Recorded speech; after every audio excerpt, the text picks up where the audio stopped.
তাহলে আমরা আজকে শুরু করছি টটোমারিজম।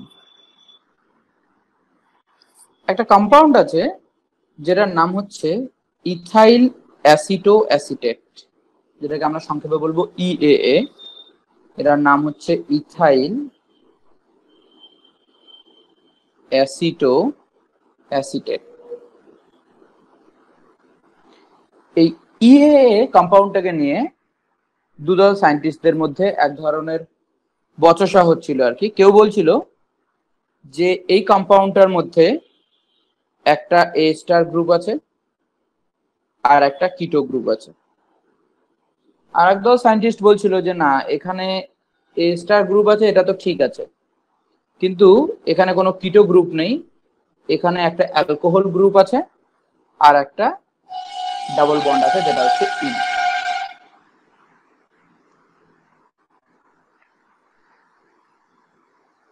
আর একদল সায়েন্টিস্ট এসে বলল যে না, এরা দুজনেই ঠিক, যে এই কম্পাউন্ডটার মধ্যে এই দুই ধরনের গ্রুপই আছে।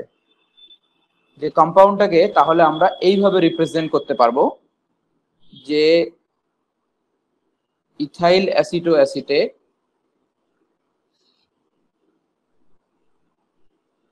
এই কম্পাউন্ডটা এ অ্যাকচুয়ালি ইকুইলিব্রিয়ামে থাকে আর একটা কম্পাউন্ডের সঙ্গে,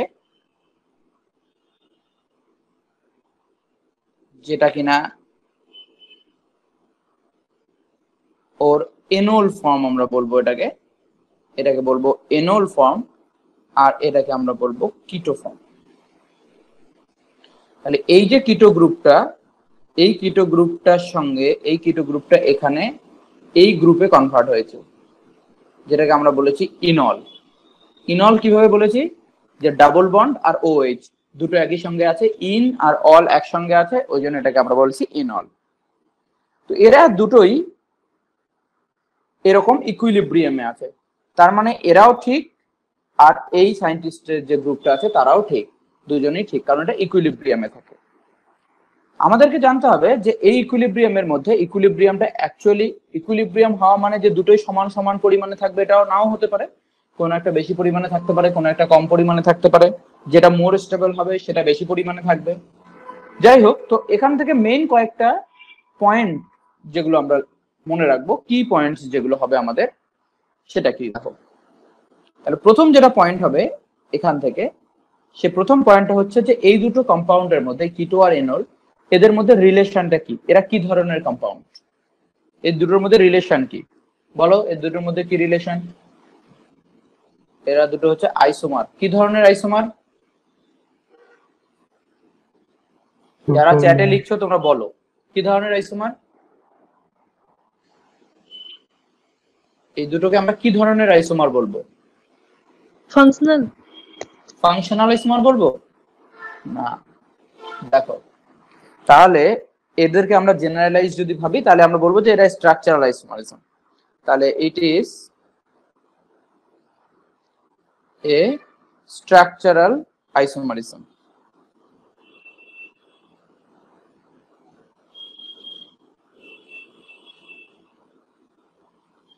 এটা ফাংশনাল আইসোমার হবে কি হবে না, এটা সবচেয়ে ইম্পর্টেন্ট কথা।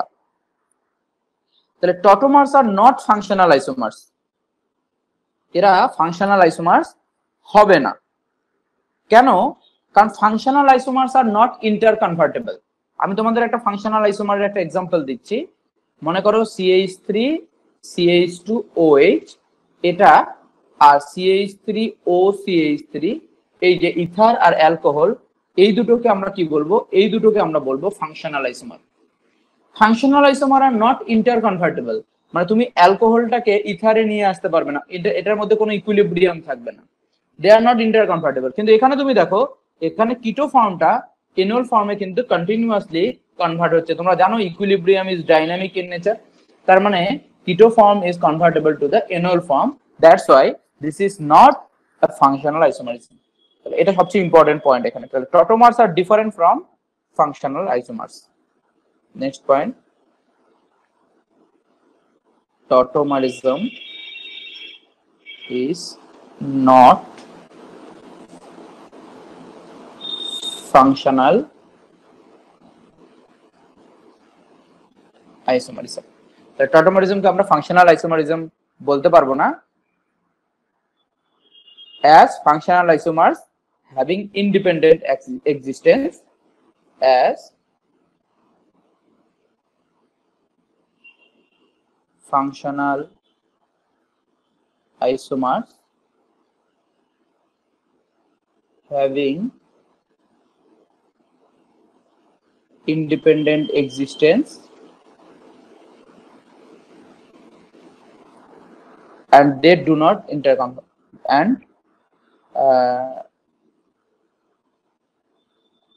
interconversion is not allowed in this case. Okay, whereas tautomers are interconvertible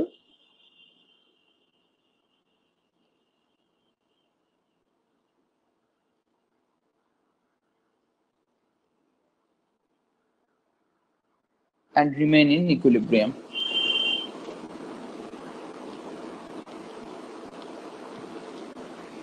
তাহলে এটা হচ্ছে মেইন পয়েন্ট দুটো হয়ে গেল, যে এটা স্ট্রাকচারাল আইসোমার কিন্তু এটা ফাংশনাল আইসোমারস নয়। আমরা কি এটাকে রেজোনেন্স বলতে পারবো? বলো তো, টটোমারিজমটাকে আমরা কি রেজোনেন্স বলতে পারবো? না স্যার। কেন না? না স্যার। কেন রেজোনেন্স বলতে পারবো? এটা sir real this two atom position shift হচ্ছে, দুটো কারণ হতে পারে, ঠিক। আর এরা হচ্ছে রিয়েল এক্সিস্টেন্স আছে। টটোমার আর রেজোনেটিং স্ট্রাকচারস যেগুলো আছে সেগুলো রিয়েল এক্সিস্টেন্স নেই। So tautomerism is not resonance. So tautomerism is not resonance. Very good. Tautomerism is not resonance. Why it not resonance?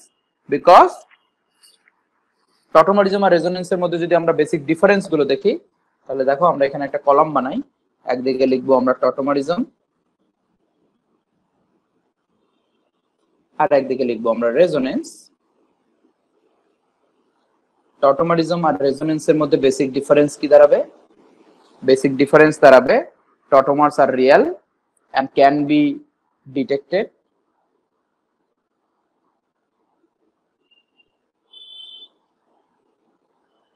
tautomers are real and can be detected। resonance resonating structures যদি হয়, resonating structures কে আমি সংক্ষেপে বলি RS। resonating structures are imaginary।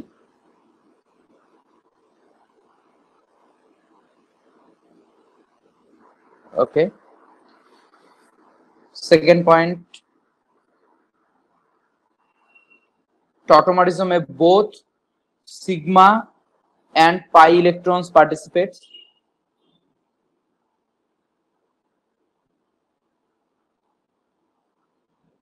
আর আমরা যদি resonance দেখি, রেজোনেন্সে কি হয় বলো? অনলি পাই ইলেকট্রন পার্টিসিপেটস করে। তাহলে অনলি পাই ইলেকট্রন পার্টিসিপেটস।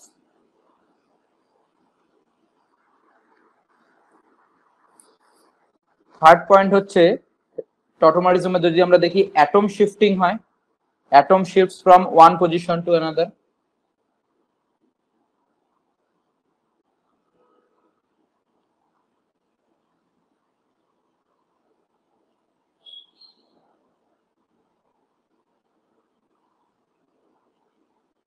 আর এখানে আমরা দেখবো যে রেজোনেন্সে atom shifts are not allowed. তাহলে এই জন্য আমরা টটোমারিজমকে আমরা কি বলবো না? রেজোনেন্স বলবো না। আর একটা ইম্পর্টেন্ট পয়েন্ট দেখো, টটোমারিজমে যখন আমরা যে আগের এক্সাম্পলটাতে যখন দেখছি তখন শিফটিং কার হচ্ছে বলো? এখানে শিফটিং কার হচ্ছে? এখান থেকে একটা এই পজিশন থেকে একটা প্রোটন H+ যেটা শিফট হয়ে অক্সিজেনের এখানে আসছে। এই প্রোটন শিফটিং হচ্ছে most of the cases proton shifting হবে। আর এই প্রোটন শিফটিং হয় বলেই টটোমারিজমকে অনেক সময় প্রোটোট্রফিও বলা হয়। তাহলে যদি প্রোটন শিফটিং হয়, যে টটোমারিজমের ক্ষেত্রে প্রোটন শিফটিং হবে, সেই জন্য আমরা এটাকে বলি প্রোটোট্রফি। তাহলে টটোমারিজম ইজ অলসো কল্ড প্রোটোট্রফি। তাহলে এটাকে আমি একটু উপরের দিকে তুলে নিই আর একটু। It is also called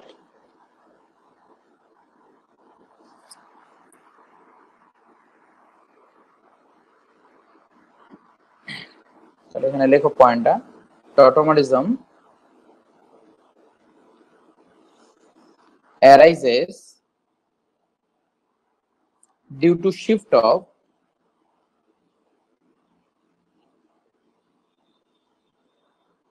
of an atom or ion from one position to another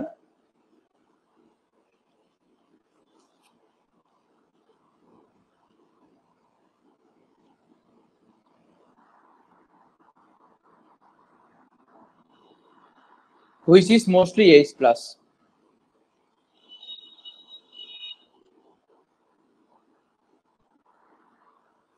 That's why it's also known as prototrophy. Sir বলছি যদি প্রোটনের জায়গায় যদি অক্সিজেন শিফট হয় তো কি আমরা ওটাকে প্রোটোট্রপি বলবো? এখানে কি বলেছি দেখো, from another কি বলছে মোস্টলি H plus, যে রেজোনেন্স যে টটোমারিজমটাতে H plus শিফটিং হচ্ছে সেই টটোমারিজমটাকে আমরা প্রোটোট্রফি বলবো। তো অনেক সময় কোশ্চেনে কি হয় যে নিচের কোনটিতে প্রোটোট্রফি দেখা যাবে, আর মাথা কাজ করছে না যে টটোমারিজম তো জানি প্রোটোট্রফি জানি না, ওই জন্য আমি বলে দিলাম যে প্রোটোট্রফিও যদি কোথাও লেখা থাকে তাহলে বুঝতে হবে যে সেখানে টটোমারিজমের কথাই বলা হচ্ছে, বুঝলে? আমি বলছি স্যার আমি বলছি মানে যদি প্রোটনের জায়গা যদি মানে অক্সিজেন যদি শিফট হয় তো কি আমরা মানে প্রোটোট্রপি সেটা তাহলে নরমাল টটোমারিজম, সেটাকে প্রোটোট্রফি বলবো না, ঠিক আছে? সেটাকে আমরা নরমালি টটোমারিজম বলবো। আচ্ছা ঠিক আছে, ওকে। তাহলে আমরা দেখলাম টটোমারিজমের কি কি ফেনোমেনন। টটোমারিজম হচ্ছে এই জিনিসটা। তাহলে এর যদি ডেফিনিশন যদি আমরা যাই, ডেফিনিশনটা তাহলে কেমন হবে টটোমারিজমের? তাহলে আমরা যদি ডেফিনিশনে যাই, যে এটা ডেফিনিশন কেমন দেব, তাহলে বলবো when compounds exist in two different form, when a compound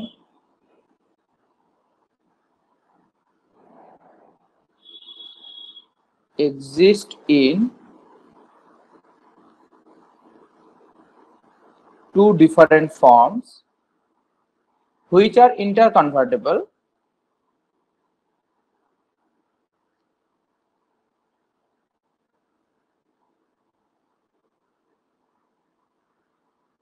the phenomenon is known as tautomerism.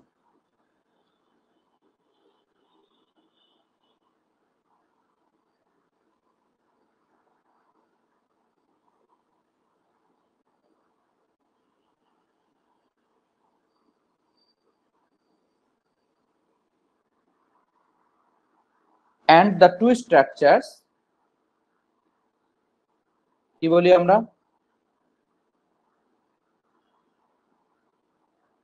are called tautomeric structures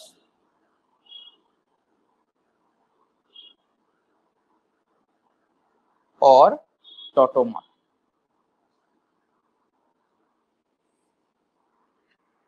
তাহলে এই গেল হচ্ছে টটোমার। টটোমারিজম বুঝতে পারলে ব্যাপারটা কি?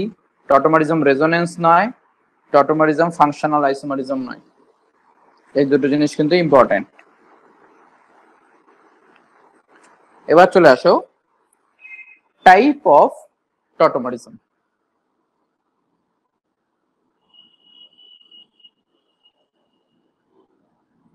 টাইপ অফ টটোমারিজম, টটোমারিজম কত টাইপের হতে পারে দেখো। 1 নম্বর, মনে করো এখানে একটা কার্বনিল গ্রুপ আছে, কার্বনিল গ্রুপের সঙ্গে কানেক্টেড যে কার্বন সেটাকে আমরা কি কার্বন বলবো? আলফা কার্বন বলবো। এই আলফা কার্বনটাকে অবশ্যই হতে হবে sp3। তাহলে একটা কার্বনিল গ্রুপ, তার সঙ্গে একটা কার্বন sp3 কার্বন অ্যাটাচ থাকবে, এবং সেই sp3 কার্বনটাতে কি হতে হবে? একটা হাইড্রোজেন থাকতে হবে, প্রোটন থাকতে হবে। যে প্রোটনটা কি করবে, এখান থেকে শিফট করে এই অক্সিজেনের এখানে চলে আসবে, তখন আমরা স্ট্রাকচার পাবো সি ডাবল বন্ড সি, এটা হয়ে যাবে OH। তাহলে এই ফর্মটা ছিল আমাদের কি ফর্ম, এটা ছিল আমাদের কিটো ফর্ম, আর এই ফর্মটা হয়ে গেল আমাদের এনল ফর্ম। আর এই টটোমারিজমটাকে আমরা বলবো কিটো এনল টটোমারিজম। এটা আমরা সবাই জানি, পড়েছি। তাহলে এটাকে আমরা বলবো কিটো এনল টটোমারিজম। তাহলে ফার্স্ট টটোমারিজম হয়ে গেল কিটো এনল টটোমারিজম। নাম্বার 2,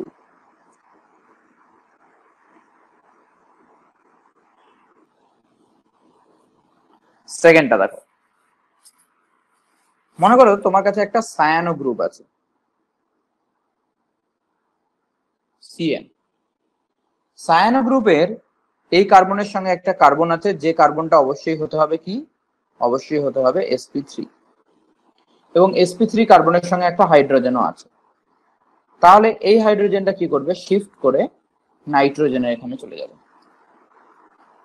তখন আমরা পাবো, আচ্ছা এখানে আমি একটু ভুল করেছি, এটা এইরকম চিহ্ন দিতে হবে, ইকুইলিব্রিয়াম নট রেজোনেন্স। রেজোনেন্সের জন্য আমরা ডাবল অ্যারোটা ইউজ করি, তাহলে এটাকে ইকুইলিব্রিয়াম চিহ্ন ইউজ করতে হবে আমাদেরকে, কারণ এটা রেজোনেন্স নয়, এটা খেয়াল রাখবে। তাহলে ইকুইলিব্রিয়ামে, তাহলে এখানে হয়ে গেল এটা double bond C double bond NH। তাহলে এই ফর্মটাকে আমরা কি বলবো, আমরা এটাকে বলবো সায়ানাইড, এটাকে আমরা বলবো সায়ানাইড।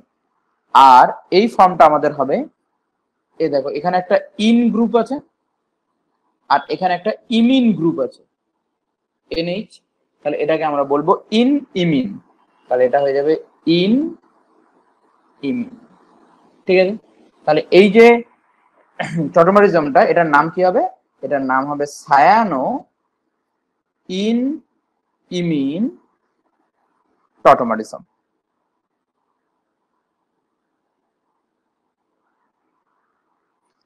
তাহলে সায়ানো ইন ইমিন টটোমারিজম বোঝা গেল।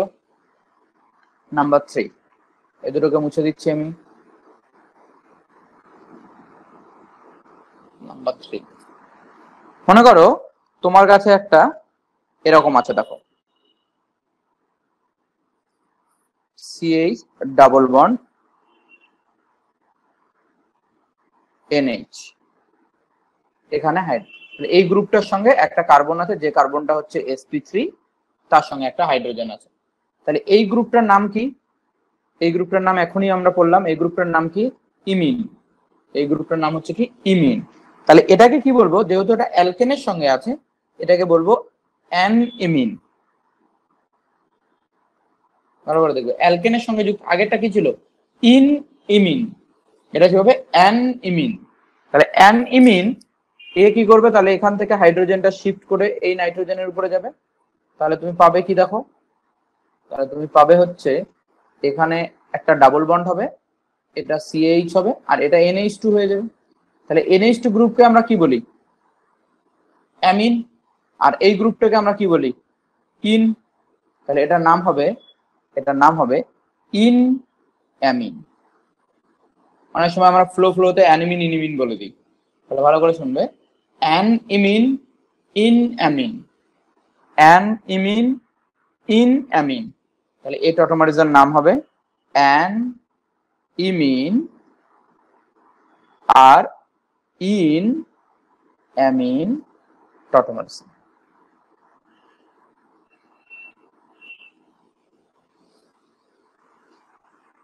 মনে করো তোমার কাছে একটা গ্রুপ আছে N ডাবল বন্ডেড O, তাহলে এর সঙ্গে তোমার এখানে একটা কার্বন আছে, যে কার্বনের হাইড্রোজেন একটা আছে, কার্বনটাকে অবশ্যই কি হতে হবে, sp3। এখান থেকে হাইড্রোজেনটা শিফট করে অক্সিজেনের এখানে চলে গেল, স্ট্রাকচার পেলাম ডাবল বন্ড NOH। তাহলে দেখো এটাকে আমরা কি বলি, এটাকে আমরা বলি নাইট্রোসো গ্রুপ। এই গ্রুপটার নাম কি, নাইট্রোসো। তাহলে এটা হচ্ছে নাইট্রোসো। আর এখানে কি হলো বলো, এটার নাম কি, এই গ্রুপটার স্পেশাল নাম আছে তোমরা জানো, এটার নাম হচ্ছে অক্সিম, যেখানে ডাবল বন্ড NOH থাকে সেটা হচ্ছে অক্সিম। তাহলে এটাকে কি ধরনের টটোমারিজম বলবো? এটাকে বলবো আমরা নাইট্রোসো অক্সিম টটোমারিজম। নাইট্রোসো অক্সিম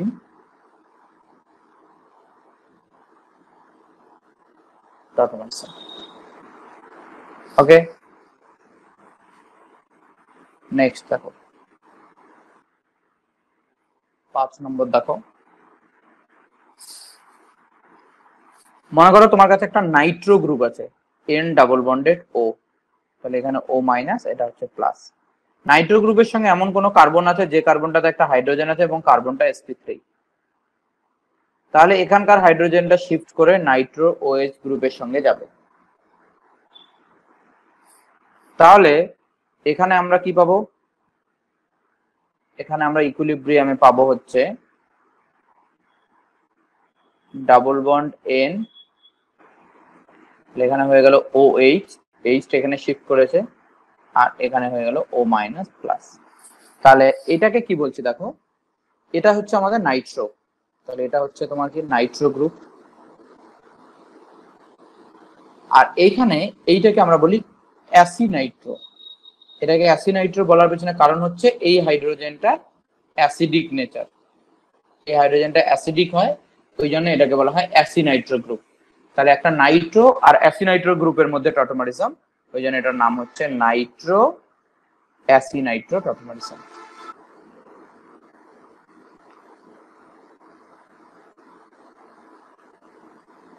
বলো, এই প্রত্যেকটাতে যতগুলো টটোমারিজম তোমরা দেখলে, কিটো এনোর হোক, নাইট্রোসো অক্সিম হোক, নাইট্রো অ্যাসিনাইট্রো হোক, যতগুলো তোমরা টটোমারিজম দেখলে সবসময় দেখবে হাইড্রোজেনটা শিফট করছে ফ্রম 1 নম্বর পজিশন টু 3 নম্বর পজিশন, মানে এখান থেকে 1 2 3 নম্বর পজিশনে শিফট করছে প্রত্যেকটাতেই। দেখো হাইড্রোজেনটা যে কার্বনে অ্যাটাচ আছে সেটাকে যদি 1 নম্বর মনে করি, তাহলে সেখান থেকে ও 3 নম্বর অ্যাটমটাতে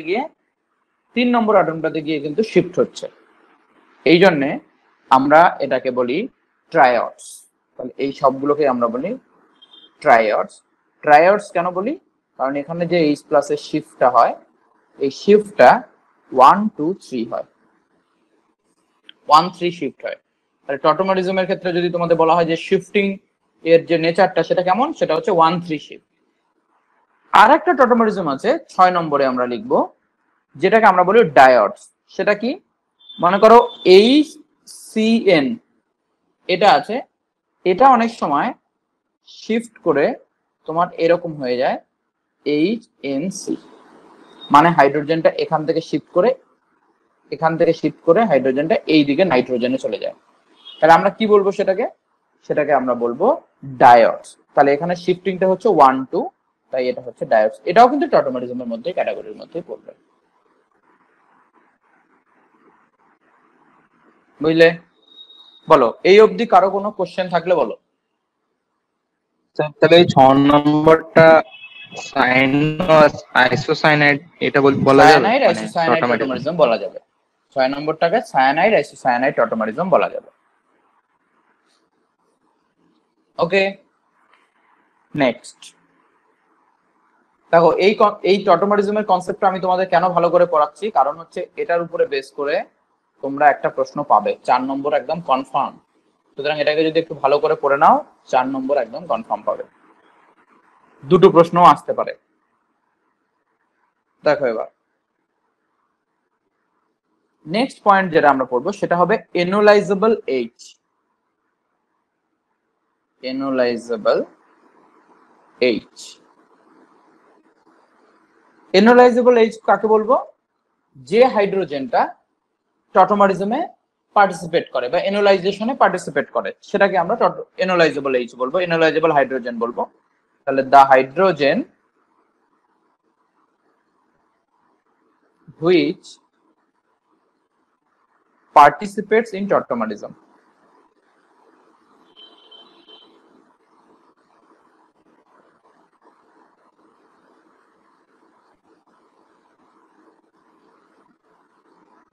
ওকে, এবার দেখো যতগুলো টটোমারিজম দেখলাম তার একটা জেনারেল ট্রেন্ড আছে।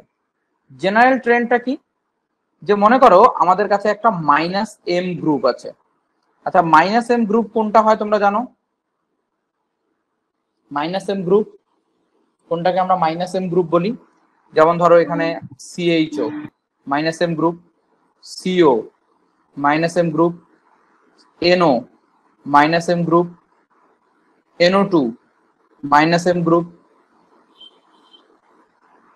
তারপর ধরো CN minus M group, N double bond NH এটাও মাইনাস এম গ্রুপ। তাহলে এরকম যে কোনো মাইনাস এম গ্রুপ থাক, সেই মাইনাস এম গ্রুপের সঙ্গে যদি একটা কার্বন থাকে, যে কার্বনটা sp3 হতে হবে এবং তার মধ্যে যে হাইড্রোজেনটা থাকে, এই হাইড্রোজেনটাকে আমরা বলবো এনোলাইজেবল H।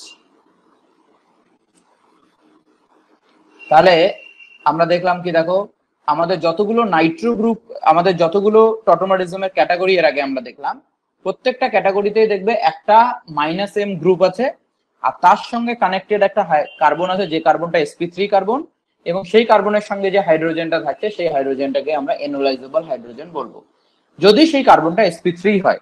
যদি না হয় তাহলে কিন্তু হবে না। আবার দেখো আর একটা জিনিস হতে পারে, সেটা হচ্ছে যে মনে করো একটা গ্রুপ আছে, যে গ্রুপটা হচ্ছে আমি এখানে লিখলাম, যে গ্রুপটা হচ্ছে একটা মাইনাস এম গ্রুপ, কিন্তু এই গ্রুপটা কি নয়, এই গ্রুপটা কিন্তু এর পাশে sp3 কোনো কার্বন নেই। sp3 কার্বনটা মনে করো দূরে কোথাও আছে,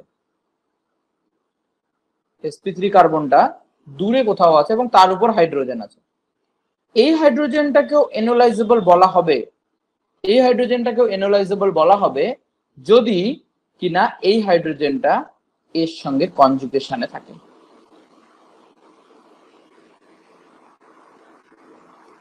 তাহলে ডিস্ট্যান্ট হাইড্রোজেন উইথ কনজুগেশন, তাহলে সেটাকেও আমরা এনোলাইজেবল H বলবো। তাহলে এখানে কি হচ্ছে, ডিস্ট্যান্ট উইথ কনজুগেশন।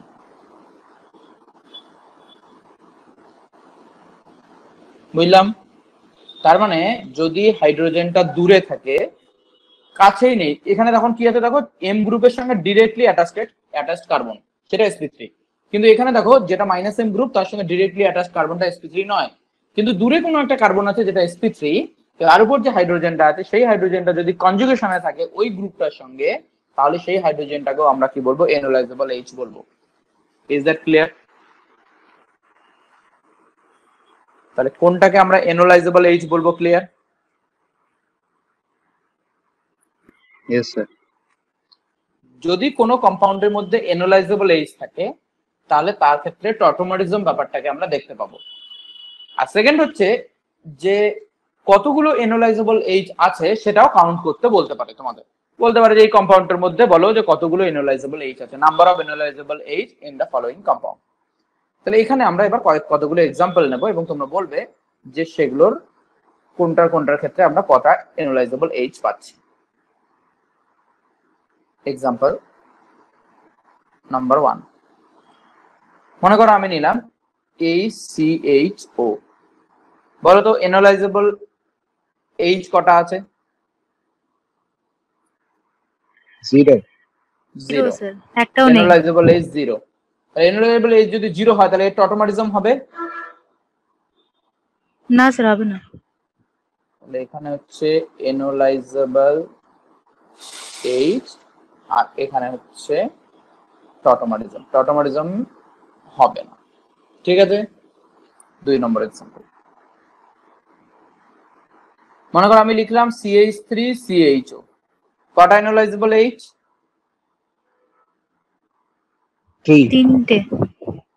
3টে এনোলাইজেবল H। তাহলে এই 3টে এনোলাইজেবল H যেটা sp3 কার্বনের সঙ্গে আছে, তাহলে এটার ক্ষেত্রে টটোমারিজম হবে। 3 নম্বর দেখো,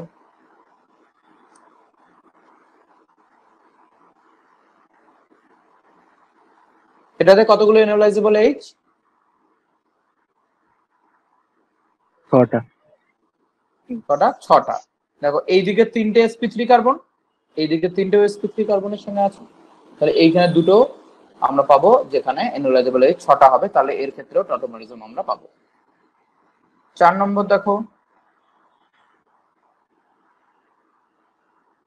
CH3CH2CHO,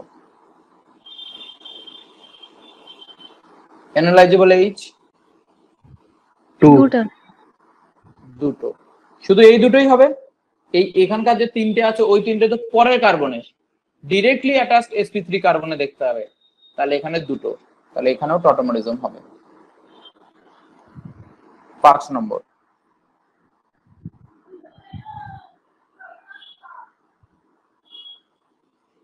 বলো তো এটাতে অ্যানালাইজেবল এইচ কটা? 5টা। ভালো করে দেখো। একটা। হুম,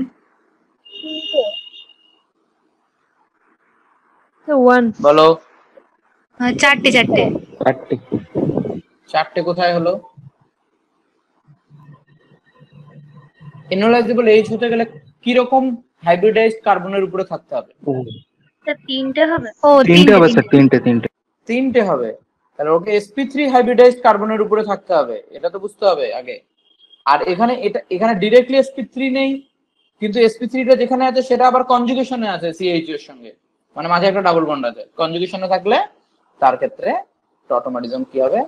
পসিবল হবে। এনালাইজেবল এইচ আছে, তার মানে টটোমারিজম পসিবল হবে। তাহলে দেখো এইরকম এক্সাম্পল দিয়ে যদি বলতো যে এটা টটোমারিজম হবে, এই 5-এর মতো এক্সাম্পল দিয়ে, তাহলে সবাই বলে আসতো না হবে না, কারণ এখানে তো আলফা হাইড্রোজেনই নেই। আলফা হাইড্রোজেন আর এনালাইজেবল হাইড্রোজেন, আলফা হাইড্রোজেন তো এখানে আছে, কিন্তু এনালাইজেবল হাইড্রোজেন আর আলফা হাইড্রোজেনের মধ্যে কিন্তু ডিফারেন্স আছে, এটা কিন্তু খেয়াল রাখতে হবে। ঠিক আছে, আচ্ছা 6 নম্বর এক্সাম্পল, PaCH4। বলো এনালাইজেবল এইচ কটা? 0। 0। তাহলে এনালাইজেবল এইচ 0, টটোমারিজম হবে না। তাহলে বেনজালডিহাইডের ক্ষেত্রে আমরা টটোমারিজম দেখতে পাবো না, এটা বলো। PH C ডাবল বন্ডেড ও ME, এনালাইজেবল এইচ কটা বলো? 3টে। 3টে। তাহলে এই 3টে এনালাইজেবল এইচ, তাহলে এখানে টটোমারিজম হবে উল্টো দিকে, তাহলে এখানে টটোমারিজম হবে। ঠিক আছে, আচ্ছা 8 নম্বর,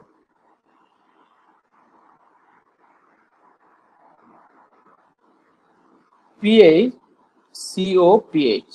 বলো হবে না। এনালাইজেবল এইচ 0, মানে টটোমারিজম 0। হবে না। তাহলে মোটামুটি তোমাদের একটা আইডিয়া হয়ে গেছে যে টটোমারিজম কখন হবে আর কখন হবে না। আবারও কিছু এক্সাম্পল আমি নেব। 9 নম্বর, PaC ডাবল বন্ডেড ও ET। বলো তো কটা এনালাইজেবল এইচ? 2। 2। দুটো এনালাইজেবল এইচ, টটোমারিজম হবে। ওকে, তো এই অবধি তো এটা তো ইজি হয়ে গেল। এবারে আসো আমরা একটু ব্যতিক্রমী কিছু কয়েকটা নেই। খালি তোমাদের বলতে হবে টটোমারিজম হবে কি হবে না।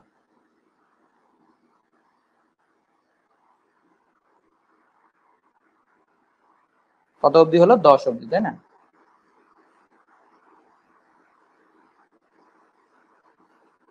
বলো কটা এনালাইজেবল এইচ? 2।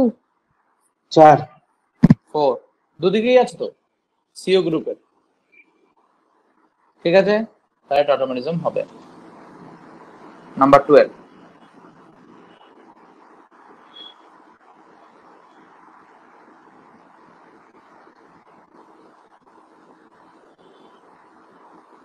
বলো তো কটা এনালাইজেবল এইচ আর 6। টটোমারিজম হবে কিনা? এনালাইজেবল এইচ হচ্ছে 6, টটোমারিজম হবে। ঠিক আছে, তাহলে এই তিনটে আর এই তিনটে এনালাইজেবল এইচ। 13 নম্বর,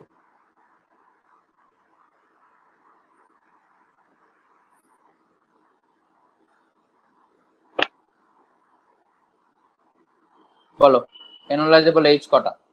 8। 8, টটোমারিজম হবে, তাই তো? আচ্ছা 14 নাম্বার বলো।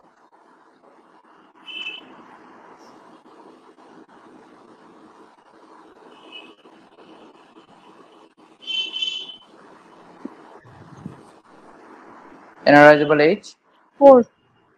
4 4 টটোমারিজম হবে।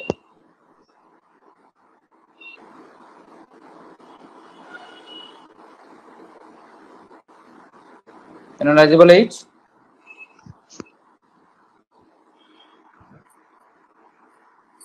6 4 টটোমারিজম হবে 6। মাঝখানে দুটোকে কনসিডার করতে হবে, ওদেরও তো এনালাইজেবল।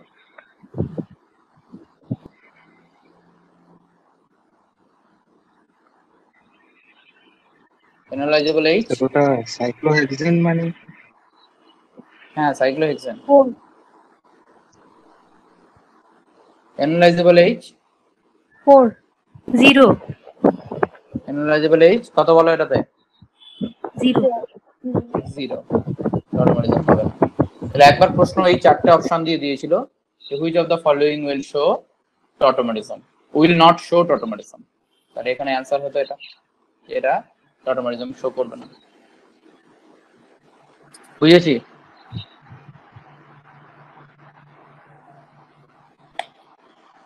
বলো বুঝতে পেরেছি এটুকু? হ্যাঁ নেক্সট দেখো,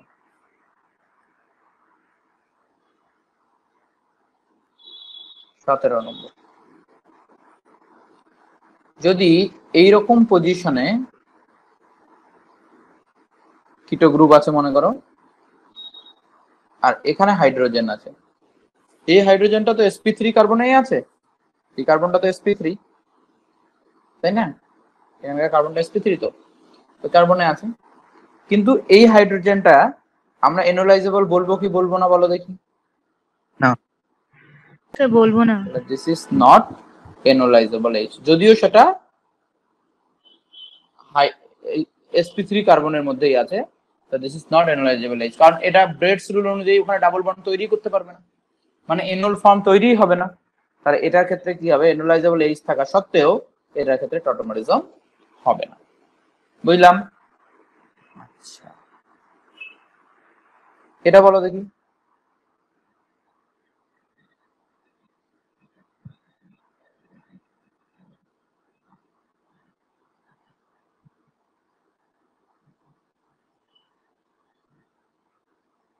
কটা এনোলাইজেবল এইচ আছে বলো দেখি এতে?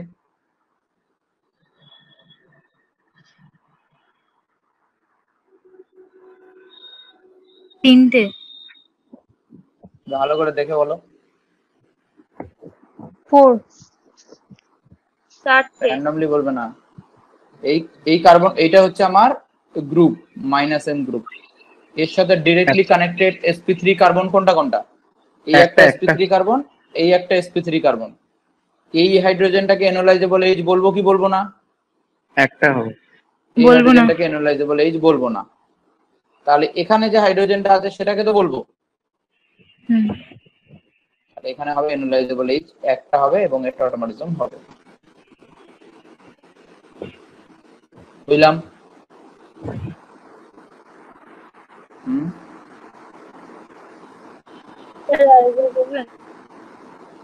এখানে দেখো এই গ্রুপটার রেসপেক্টে, দেখো আমি একটু তোমাদের কালারফুল এগুলো আছে এগুলো ইউজ করতে হবে। তো এই দেখো এই গ্রুপটার রেসপেক্টে আমার এই কার্বনটা হচ্ছে গেল, এই গ্রুপটার রেসপেক্টে এই কার্বনটা কি, এই কার্বনটা হচ্ছে sp3, আবার এখানকার কার্বনটাও হচ্ছে sp3। তাহলে এই দুটো sp3 কার্বন, কিন্তু ওই sp3 কার্বনের যে হাইড্রোজেনটা আছে ওটা নট এনোলাইজেবল, ওটা আমরা আগে বলেছি ব্রিজেড পজিশনে হাইড্রোজেন এনোলাইজেবল হবে না। তাহলে এইদিকে একটা হাইড্রোজেন আছে এখানে, এই যে এখানে একটা হাইড্রোজেন আছে, যেটা কি হবে, যেটা এনোলাইজেবল হবে। তাহলে এই এনোলাইজেবল এইচটা একটা হাইড্রোজেন যদি থাকে তাহলে এখানে তোমরা কি পাবে দেখো, এখানে আমাদের টটোমারিজম দেখাবে। বুঝতে পেরেছো? কে জিজ্ঞেস করছিল, বুঝতে পেরেছো? ওকে নেক্সট দেখো, তাহলে এগুলো ইম্পর্টেন্ট, তাহলে এটা ইম্পর্টেন্ট, এটা ইম্পর্টেন্ট, পরীক্ষা প্রশ্ন আসতে পারে, এগুলো দিয়ে দেবে, দিয়ে বলবে টটোমারিজম হবে কি হবে না বলো। আচ্ছা এরপরে দেখো, বা কটা এনোলাইজেবল এইচ আছে, আজকাল এই প্রশ্নটাও জিজ্ঞেস করছে।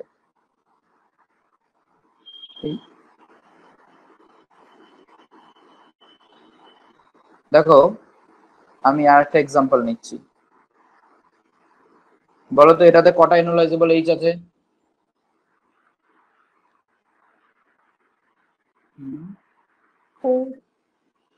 টু। বলো, আর কে কে বলছো বলো, তাড়াতাড়ি বলো,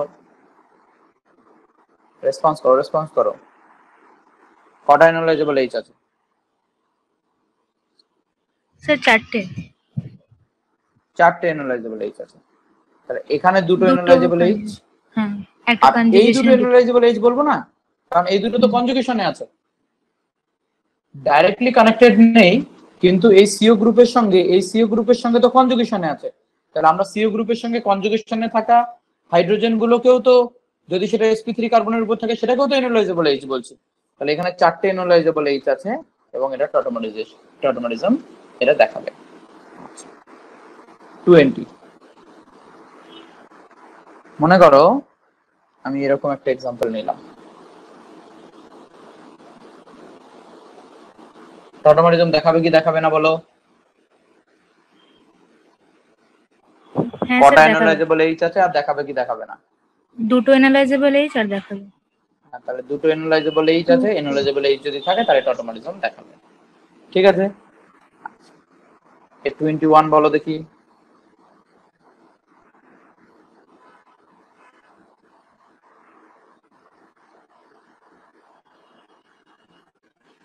টটোমারিজম দেখাবে কি দেখাবে না?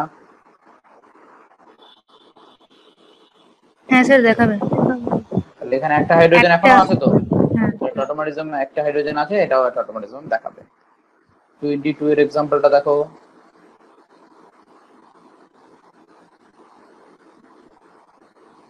টটোমারিজম দেখাবে কি দেখাবে না? দেখাবে না। ভালো করে বলো, এটা কি দেখাবে কি দেখাবে না? দেখে বলো। দেখাবে না স্যার।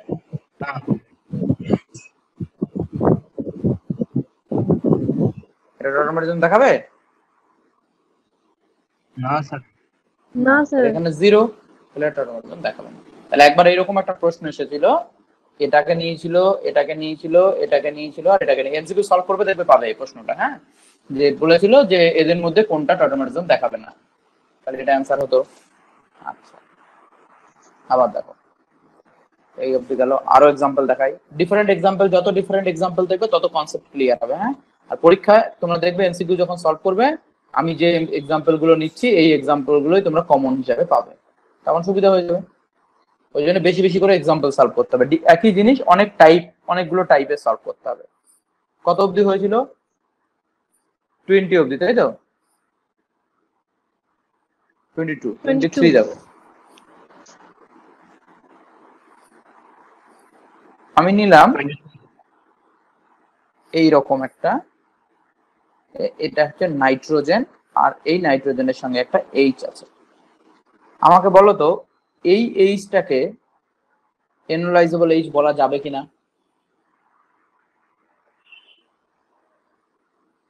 হ্যাঁ স্যার। তাহলে এটাকে এনোলাইজেবল এইচ বলা যাবে। আরেকটা এক্সাম্পল নিচ্ছি, দেখো।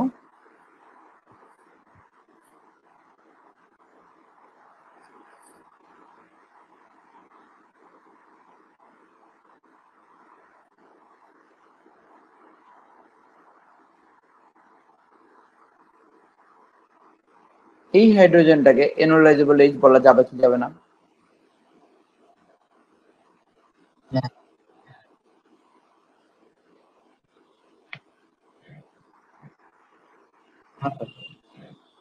বুঝলে?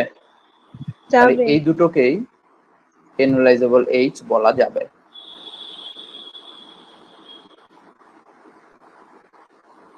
ঠিক আছে, they are enologible H.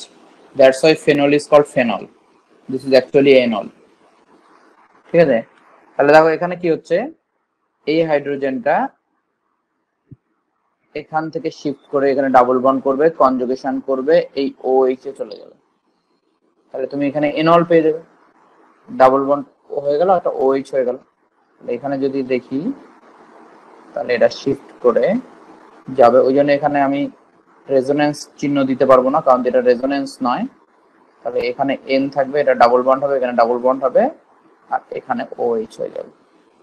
ঠিক আছে, এখানেও তাই একই রকম কেস হতে পারে, যে এই হাইড্রোজেনটা এখানে শিফট করে গেল, ডাবল বন্ডটা এখানে গেল, এটা এখানে গেল, এটা ও এইচ হয়ে গেল, পুরো কনজুগেশনে থাকবে। তাহলে এটাকেও আমরা কি বলতে পারবো? এনোলাইজেবল এইচ বলতে পারবো।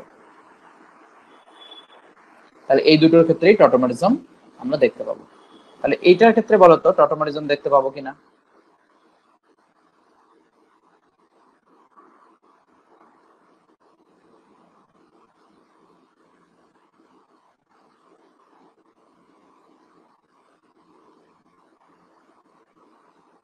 বলতো এটাতে টটোমারিজম আমরা দেখতে পাবো কি পাবো না?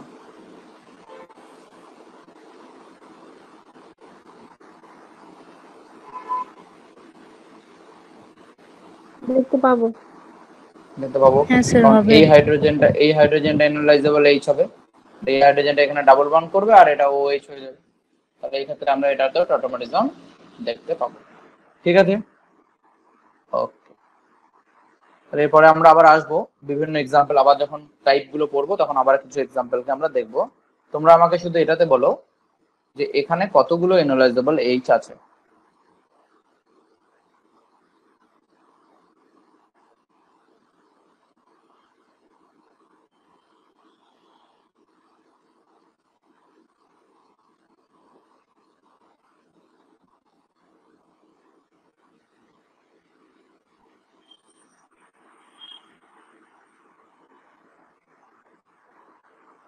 স্যার একটাও নেই।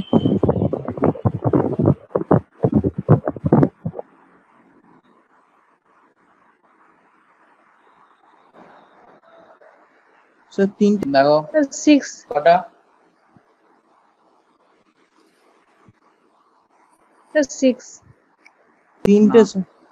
তিনটে? কোন তিনটে?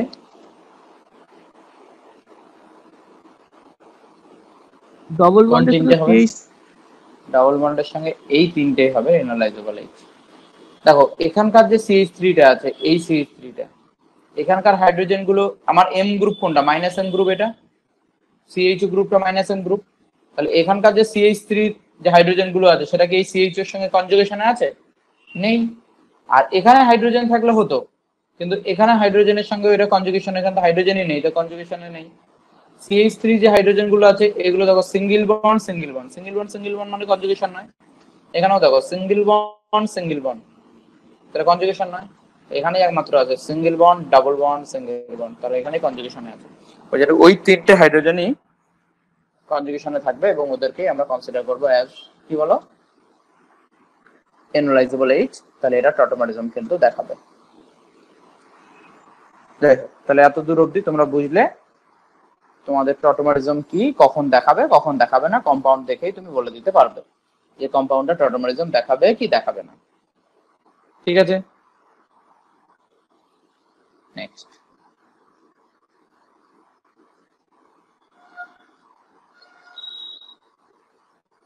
আমরা একটাই নিয়ে আমাদের ডিটেল আলোচনা করতে হবে, সেটা হচ্ছে কিটো এনল টটোমারিজম। বাকিগুলো দরকার নেই, বাকিগুলো আমাদের পড়তে হবে না, কিন্তু এটা আমাদের ডিটেলস পড়তে হবে, কিটো এনল টটোমারিজম।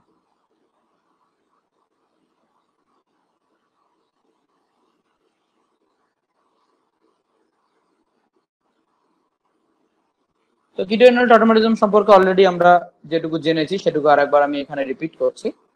সেটা হচ্ছে যে মনে করো একটা sp3 কার্বন আছে, যার একটা হাইড্রোজেন আছে, এর সঙ্গে কোনো একটা কিটো গ্রুপ আছে। তাহলে এই হাইড্রোজেনটা কি করবে? এখান থেকে শিফট করে এখানে চলে যাবে, যেটাকে আমরা একটা ইকুইলিব্রিয়ামের মাধ্যমে দেখাবো, এবং এখানে কম্পাউন্ড যেটা আমরা পাবো সেটা হচ্ছে একটা ইনল। এই হলো। আর যদি এই হাইড্রোজেনটা এখানে না থাকে, কনজুগেশনেও থাকে, তাও পসিবল হবে।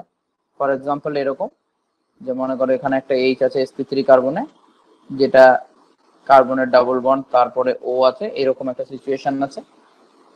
সেখানে এটা যদি এটা এইচ গুলো আমি লিখছি না এখানে, এখানে যদি শিফট করে যায় তাহলে এরকম এখানে কনজুগেশন করবে, আর কনজুগেশন যদি হয় তাহলে স্বাভাবিক যে এখানেও আমরা টটোমারিজম ব্যাপারটাকে দেখতে পাবো।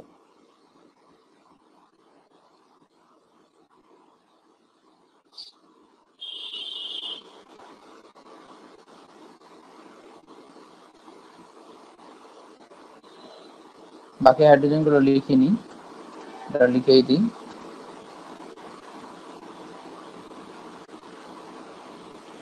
ঠিক আছে, এই কিটোএনল টটোমারিজমের আমাদেরকে বুঝতে হবে মেকানিজম।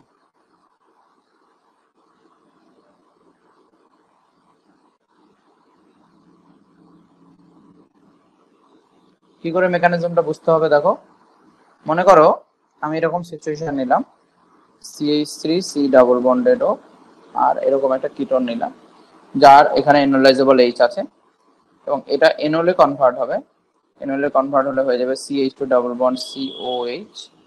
আর এটা জেনারেলি অ্যাসিড অথবা বেস ক্যাটালাইজড হয়, তার মানে হয় তুমি এখানে OH মাইনাস দেবে অর H প্লাস ক্যাটালিস্ট হিসেবে ইউজ করবে, তাহলে কিটোএনল টটোমারিজম হবে। অ্যাসিড বা বেস অ্যাজ এ ক্যাটালিস্টের সময় এখানে আমরা ইউজ করি। তাহলে দু ধরনের মেকানিজম আমরা এখানে পাবো, একটা হচ্ছে অ্যাসিড ক্যাটালাইজড মেকানিজম আর একটা হচ্ছে বেস ক্যাটালাইজড মেকানিজম। তাহলে দুটো মেকানিজমই আমাদেরকে জানতে হবে, কারণ এখান থেকে তোমাদেরকে একটুখানি টুইস্ট করে কোশ্চেন করতে পারে। তাহলে দেখা যাক সেই জায়গাটা আমরা কিভাবে সলভ করছি। তাহলে প্রথমে 1 নম্বরে আমরা যেটা দেখব সেটা আমরা দেখব হচ্ছে যে ইন বেসিক মিডিয়াম রিঅ্যাকশনটা কেমন হবে। ইন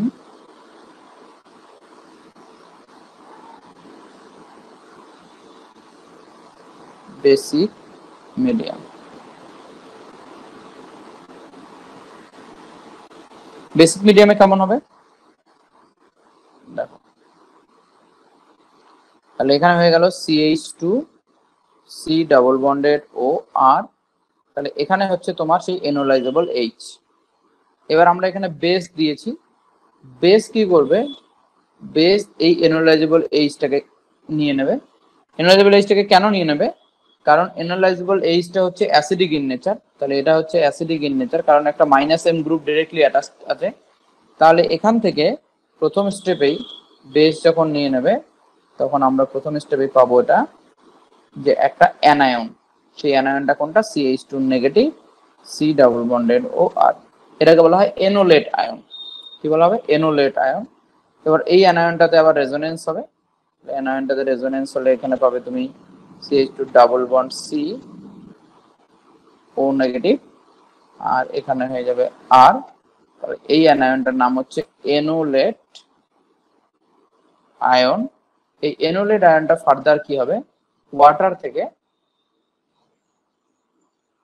একটা H কে নিয়ে নেবে আর OH মাইনাস আবার বেরিয়ে যাবে, তাহলে OH ক্যাটালাইজড ছিল এটা, এটা আবারও ইকুইলিব্রিয়াম এবং তোমার তৈরি হবে এনল CH2 double bond COH R এবং এটাই একটা ইকুইলিব্রিয়ামে থাকবে এটার সঙ্গে। তাহলে একটা বেসিক ক্যাটালাইজডে আমাদের কি হয়, একটা কার্বো অ্যানায়নের থ্রুতে হয় রিঅ্যাকশনটা, যে কার্বো অ্যানায়নটা হচ্ছে রেজোনেন্স স্টেবিলাইজড এনোলেট আয়ন।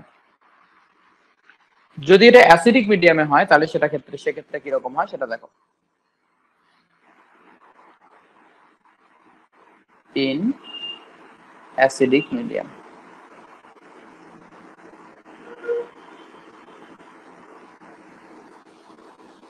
অ্যাসিডিক মিডিয়ামে এটাকে আমরা এইভাবে দেখতে পারি, সেটা হচ্ছে কিরকম, মনে করো অ্যাসিডিক মিডিয়ামে তাহলে আমরা নিয়েছিলাম কি CH2, এখানে আমার এনোলাইজেবল H, C double bonded O R, এখানে আমরা দিলাম কি H প্লাস। তাহলে H প্লাস কি করবে, এখান থেকে লোন পেয়ারটা H প্লাসটাকে অ্যাকসেপ্ট করবে।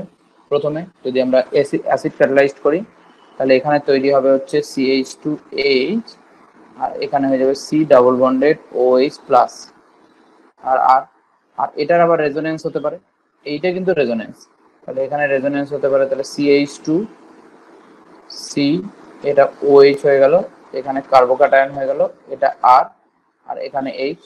তাহলে দেখো এবার এখানে এলিমিনেশন হতে পারে, এখানে যদি এলিমিনেশন হয় -H প্লাস, যে H প্লাসটা প্রথমে এখানে লেগেছিল তাহলে এই H প্লাসটা আবার এখানে মাইনাস হয়ে যাবে, তাহলে -H প্লাস করলেই আমরা কিন্তু আমাদের ডিজায়ার্ড যে প্রোডাক্ট সেটা আমরা পেয়ে যাচ্ছি। এটা অ্যাসিড ক্যাটালাইজডও হতে পারে, তাহলে অ্যাসিড ক্যাটালাইজড কার্বোক্যাটায়নের থ্রুতে হবে আর যদি বেস ক্যাটালাইজড হয় তাহলে সেটা কার্বো অ্যানায়নের থ্রুতে হবে। ঠিক আছে, এবার প্রশ্নটা কিরকম হবে, প্রশ্নটা হচ্ছে আমি একটুখানি তোমাদেরকে বলছি, প্রশ্নটা হবে এরকম। দেখো আমি একটা এক্সাম্পল নিয়ে তোমাদেরকে ব্যাপারটা বোঝাচ্ছি যে তাহলে দুটো জিনিস হচ্ছে, একটা কার্বোক্যাটায়নের থ্রুতে হবে আর একটা কার্বো অ্যানায়নের থ্রুতে হবে। মনে করো আমি একটা নিলাম CH3 C double bonded O CH2 CH3। এটার আমি যদি বেস ক্যাটালাইজড বেস দিই, এরকম বেস দিলাম, ইকুইলিব্রিয়াম লিখে দিলাম, লিখে বললাম প্রোডাক্ট কি হবে, বা এনোলাইজেশন যদি হয় তাহলে এনোলাইজেশন কোন দিকে হবে। তাহলে এখানে তো বেসিক্যালি দেখো দুই ধরনের এনোলাইজেবল এইচ আছে, একটা হচ্ছে এইখানে এনোলাইজেবল এইচ আছে আর একটা এইখানে এনোলাইজেবল এইচ আছে, তাই না? টোটাল 5টা এনোলাইজেবল এইচ আছে এখানে।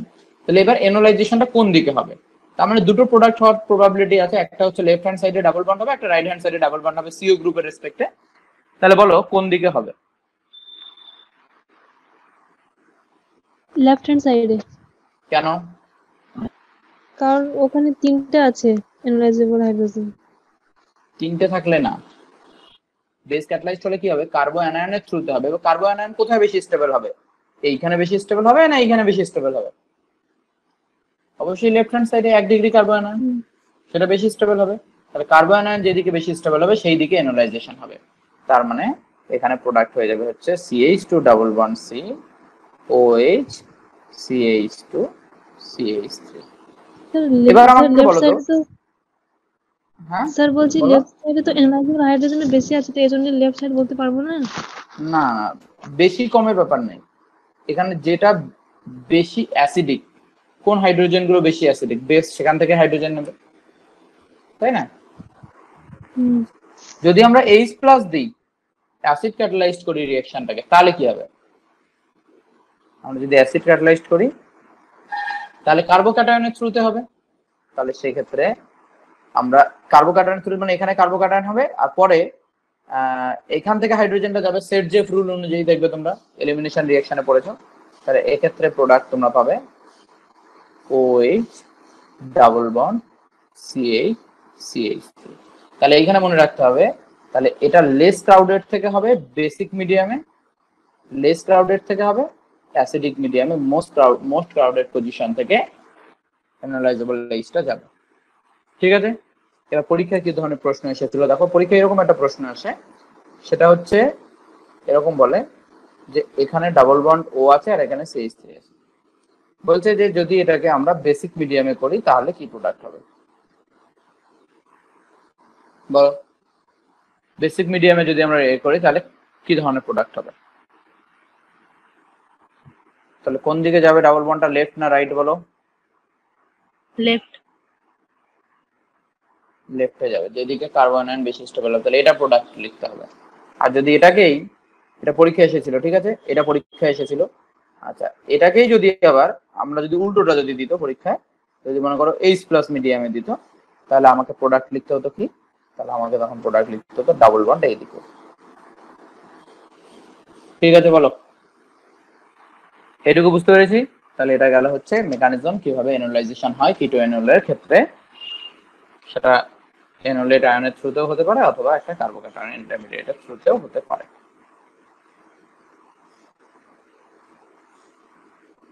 ওকে, নেক্সট দেখো, নেক্সট পয়েন্ট করো।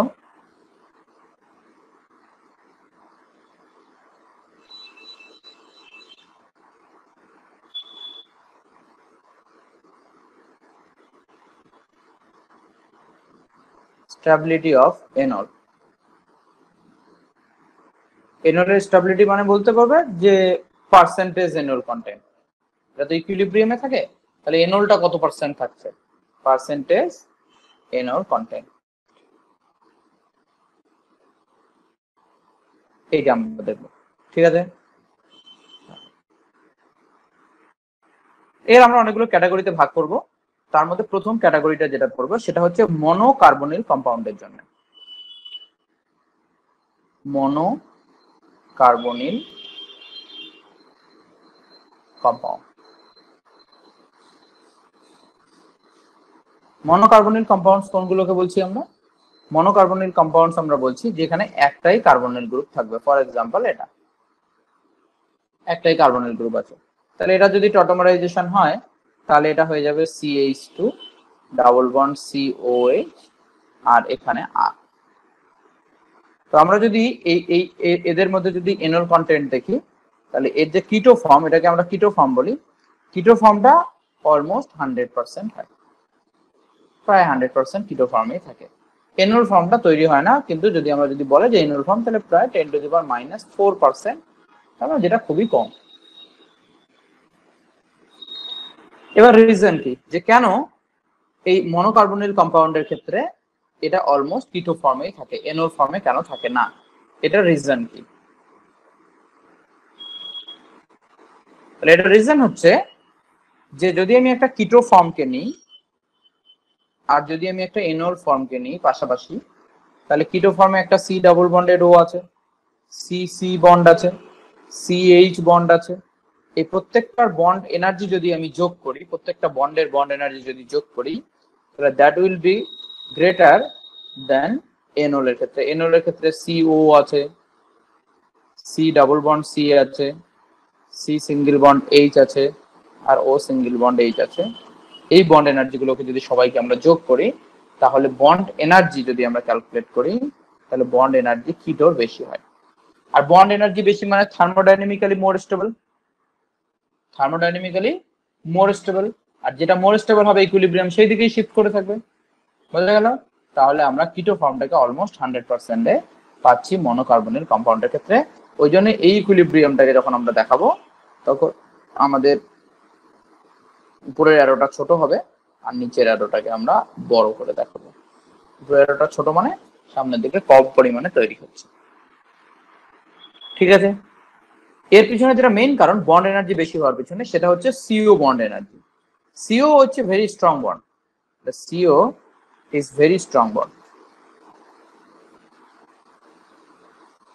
আর এই বন্ডটা স্ট্রং হওয়ার কারণেই হঠাৎ করে এটা টোটাল বন্ড এনার্জিটা কি হচ্ছে এনল ফর্মের থেকে অনেক বেশি হয়ে যাচ্ছে, ওই জন্য কিটো ফর্মটা মোর স্টেবল হচ্ছে। বুঝলাম? এবার এখানে একটা ইন্টারেস্টিং পয়েন্ট আছে, সেটা আমি বলি। এটা মুছে দিই, তাহলে কত পার্সেন্টেজটা মনে রাখবে? 10⁻⁴%, খুবই কম। কিন্তু যদি সাইক্লিক কিটোন হয়, মনোকার্বনিল সাইক্লিক কিটোন, মানে এটা ধরো সাইক্লোহেক্সানন, সাইক্লোহেক্সাননের ক্ষেত্রে দেখা যায় যে এর যে এনল ফর্ম, এই এনল ফর্মটা প্রায় 1.2%। আমাদের পার্সেন্টেজ মনে রাখতে হবে না, আমি এখানে এটা বলতে চাইছি যে হঠাৎ করে মনোকার্বনিল কম্পাউন্ড যখন সাইক্লিক হয়ে গেল, তখন এখানে হঠাৎ করে এনল কন্টেন্ট বেশি হলো কেন?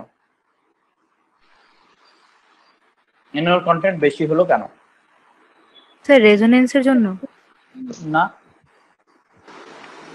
দেখো এখানে মেইন কারণটা বলে দিচ্ছি, শুনো। এটা পরীক্ষা আসবে না, কিন্তু যদি কোনোদিনও কোনো পরীক্ষায় তোমরা পাও, কোনো কোথাও এমসিকিউ সলভ করতে করতে, সেটা হচ্ছে দেখো যে এইখানে যখন ছিল এই যে মলিকিউলটা ছিল, যখন এই মলিকিউলটার কোনো রকম রোটেশনাল এনার্জি সম্ভব, বলতো কোনো ধরনের রোটেশন সম্ভব মলিকিউলটার মধ্যে? কোনো বন্ড রোটেট করতে পারবে CH বন্ড বাদে? না স্যার। না, তাহলে এখানে রোটেশন নট অ্যালাউড। কিন্তু এখানে দেখো এইখানে CO বন্ডের মধ্যে রোটেশন পসিবল। এবার পসিবল রোটেশন CO বন্ডের মধ্যে, আর রোটেশন যদি পসিবল হয় তাহলে স্বাভাবিক তার এন্ট্রপি ইনক্রিজ করবে। তাহলে আগেও রোটেট করতে পারতো না, এখন রোটেট করতে পারে, তাহলে এখন ও রোটেট করবে মাঝখানে COH গ্রুপটা, আর রোটেট করলেই এন্ট্রপি ইনক্রিজ করবে। আর তোমরা জানো রিঅ্যাকশন সেই দিকেই ফেভারড হয় যেদিকে এন্ট্রপি ইনক্রিজ করে। আর এই রোটেশনাল ফোর্সটাই এখানে মেইনলি এর এনল কন্টেন্ট ইনক্রিজ করার পেছনে কারণ, এবং এই যে এন্ট্রপিটা ইনক্রিজ করে এটাকে বলা হয় গ্যারোস এন্ট্রপি।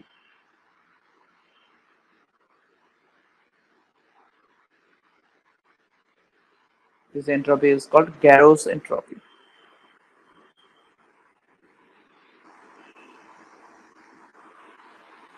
নেক্সট হচ্ছে ডাইকার্বনিল কম্পাউন্ড।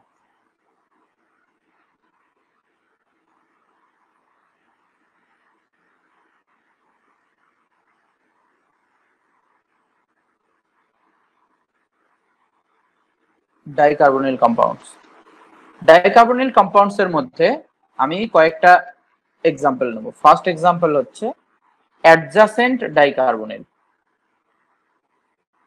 অ্যাডজাসেন্ট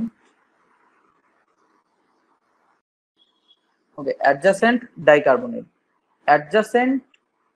অ্যাডজাসেন্ট ডাইকার্বনিলের আবার একটা ক্যাটাগরি করছি যেটা ওপেন চেন। এটা তোমার মনে রাখতে হবে না, তোমাদের শুধু কম্পাউন্ডটা মনে রাখবে, আমি এরকম ভেঙেছি তাই। ওপেন চেন, ওপেন চেন মানে মনে করো এক্সাম্পলটা এরকম, আমি ডাইরেক্ট এক্সাম্পলও নিতে পারতাম, সি ডাবল বন্ডেড ও সিএইচ অ্যাডজাসেন্ট পজিশনে আছে, মানে দুটো সিও গ্রুপ পাশাপাশি। বলো তো এরকম দুটো সিও গ্রুপ যদি পাশাপাশি থাকে এর কিটো ফর্মটা বেশি স্টেবল হয় না এনল ফর্মটা?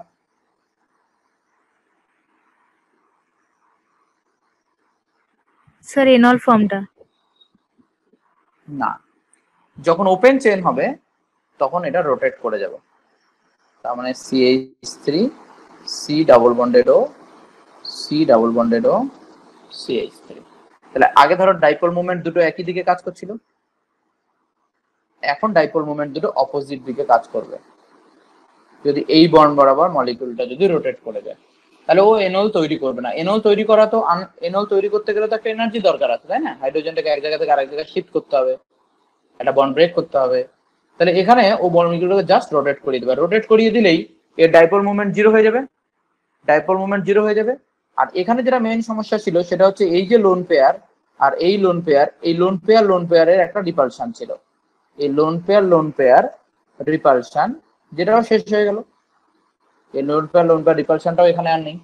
ঠিক আছে, ওই জন্য এই মলিকিউলটা 100% কোন ফর্মে থাকবে? কিটো ফর্মেই থাকবে। তাহলে 100% এটা কিটো ফর্মেই থাকবে, it will not form any enol content. তাহলে এখানে আমরা কোনো রকম এনল দেখতে পারবো না যদি ওপেন চেন অ্যাডজাসেন্ট ডাইকার্বনিল কম্পাউন্ড হয়। বাট যদি এটা ক্লোজড চেন হয়, সেকেন্ড ক্যাটাগরি যেটা আমরা বলবো সেটা হচ্ছে closed chain. Closed chain for C5 or C6, C5 or C6 closed chain যদি হয় সেক্ষেত্রে কেমন হবে দেখো। মনে করো আমি একটা C5 এক্সাম্পল নিই, এটার ক্ষেত্রে অ্যাডজাসেন্ট পজিশনে ডাইকার্বনিল আছে। তাহলে অ্যাডজাসেন্ট পজিশনে ডাইকার্বনিল যদি থাকে তাহলে আমাকে বলো এটা এনল কন্টেন্ট করবে না করবে না?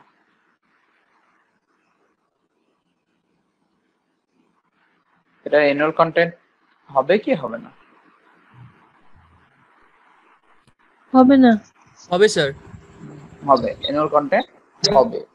দেখো এখানে কি হচ্ছে, এইখানে লোন পেয়ার আছে, এরও লোন পেয়ার আছে, তাহলে এখানে লোন পেয়ার রিপালশন থাকছেই, লোন পেয়ার রিপালশন থাকছে। আর সেকেন্ড হচ্ছে, এটা ফার্স্ট পয়েন্ট, আর সেকেন্ড পয়েন্ট হচ্ছে রোটেশন নট অ্যালাউড। এখানে তো বন্ড, এটা তো সাইক্লিক রিং, রোটেশন হতে পারবে না, তাহলে rotation not allowed.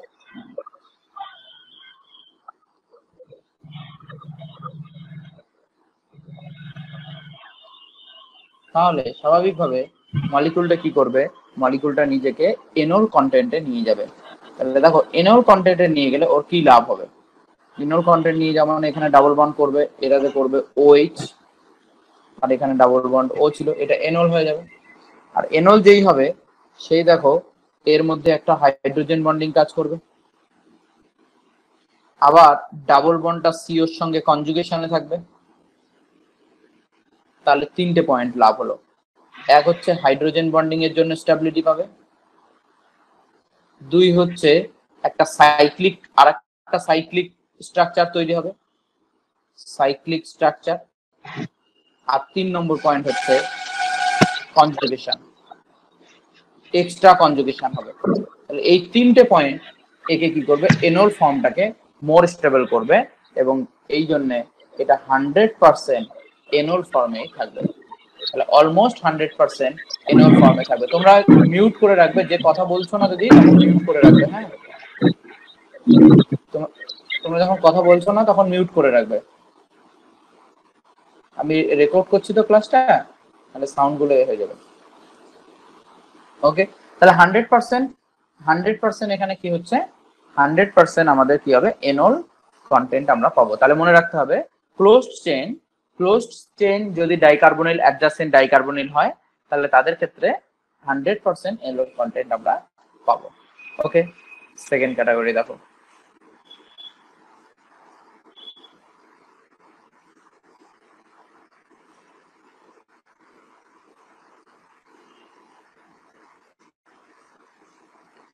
B category.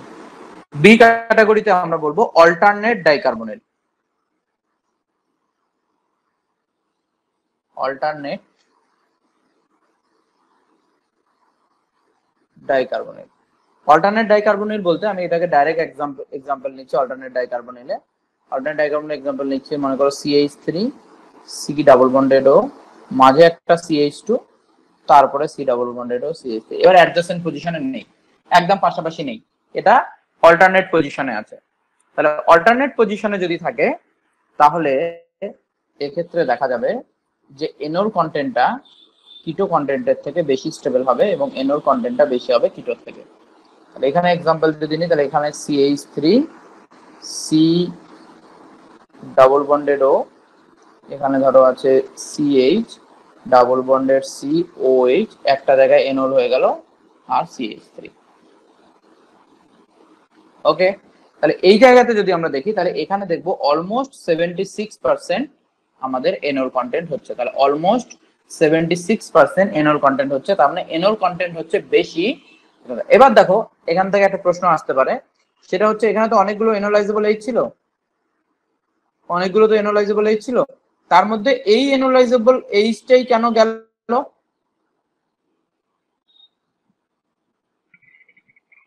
Most acidic. Sir more stable anion. তাহলে মোস্ট স্টেবল অ্যানায়ন তৈরি করবে, বা ওখানেও যদি হাইড্রোজেনটা থাকে হাইড্রোজেন মোস্ট অ্যাসিডিক হবে, তাহলে ওটা ওই হাইড্রোজেনটাই কিন্তু মোস্ট এনোলাইজেবল এইচ হবে। এটাকে আমরা বলি অ্যাক্টিভ মিথিলিন গ্রুপ। আমরা এটাকে কি বলি? Active methylene group. যে দুটো সিও গ্রুপের মাঝে যে গ্রুপটা থাকে CH2 গ্রুপটা, ওটাকে বলি মিথিলিন গ্রুপ, এটাকে বলছি অ্যাক্টিভ মিথিলিন গ্রুপ। যা রিঅ্যাকশন হবে ওখানেই হবে। তাহলে এখানে এনোলাইজেশন যখন হচ্ছে তখন ওই কার্বনটাই এখানে পার্টিসিপেট করছে, ওই ওখানকার যে এনোলাইজেবল এইচ আছে সেগুলোই পার্টিসিপেট করছে। স্টেবিলিটি বেশি হওয়ার পিছনে কারণ কি, যে কেন অল্টারনেট ডাইকার্বনিলে এনোল ফর্মটা বেশি স্টেবল হচ্ছে, এর পিছনে কারণ হচ্ছে ওই একই, দেখো এই স্ট্রাকচারটাকে যদি আমরা দেখি, রিজনটা যদি আমরা দেখি একবার, তাহলে এখানে হয়ে যাবে তোমার দেখো CH3 C double bond CH। আচ্ছা আমি উল্টো দিকে এঁকেছি, একই ব্যাপার, এখানে এটা OH হয়ে যাবে, এটা ডাবল বন্ডেড ও, আর এখানে CH3। তাহলে এই দুটোর মধ্যে কি থাকবে? একটা হাইড্রোজেন বন্ডিং। তিনটে পয়েন্ট দেখো, এক তো হাইড্রোজেন বন্ডিং, দুই হচ্ছে কি cyclic structure, 6 member cyclic structure.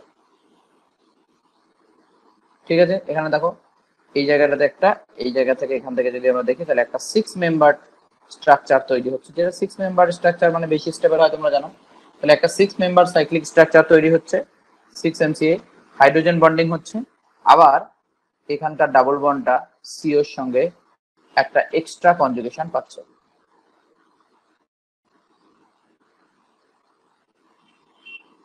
Extra conjugation পাচ্ছে।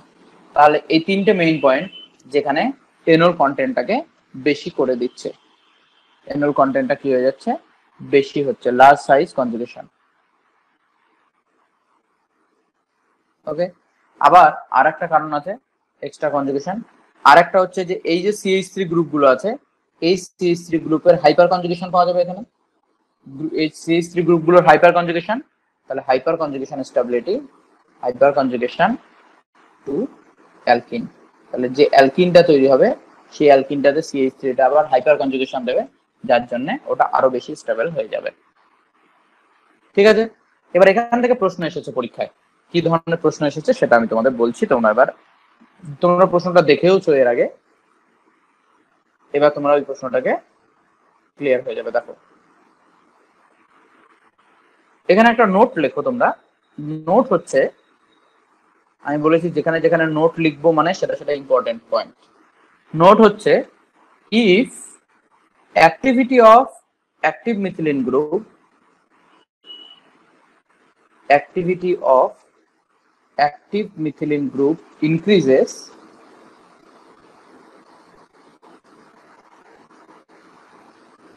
percentage enol increases. যদি অ্যাক্টিভ মিথিলিন গ্রুপের অ্যাক্টিভিটি ইনক্রিজ করে তাহলে পার্সেন্টেজ এনল কন্টেন্টও ইনক্রিজ করবে, পার্সেন্টেজ এনল কন্টেন্টও ইনক্রিজ করবে। তাহলে তোমাদের পরীক্ষায় এরকম সাজাতে দেবে যে পার্সেন্টেজ এনল কন্টেন্ট সাজাও, যে অ্যাকর্ডিং টু এনল কন্টেন্ট অনুযায়ী সাজাও, এরকম এক্সাম্পল। তাহলে একটা এক্সাম্পল আমি নিই, ধরো C double bonded O CH2 C double bonded O H. তোমরা এ ধরনের প্রশ্ন পেয়েছো কিনা জানি না, তবে এটা সালের প্রশ্ন। তাহলে এইচ সি ও এইচ, এখানে ডাবল বন্ড CH, এখানে C double bonded O H, আমি এটা লিখলাম একটা। নাম্বার 2 হচ্ছে CH3 C double bonded O CH2 C double bonded O CH3, এখানে এটা তৈরি করবে CH3 COH double bond CH C double bonded O CH3। Number 3 হচ্ছে CH3 C double bonded O CH2 C double bonded O OET,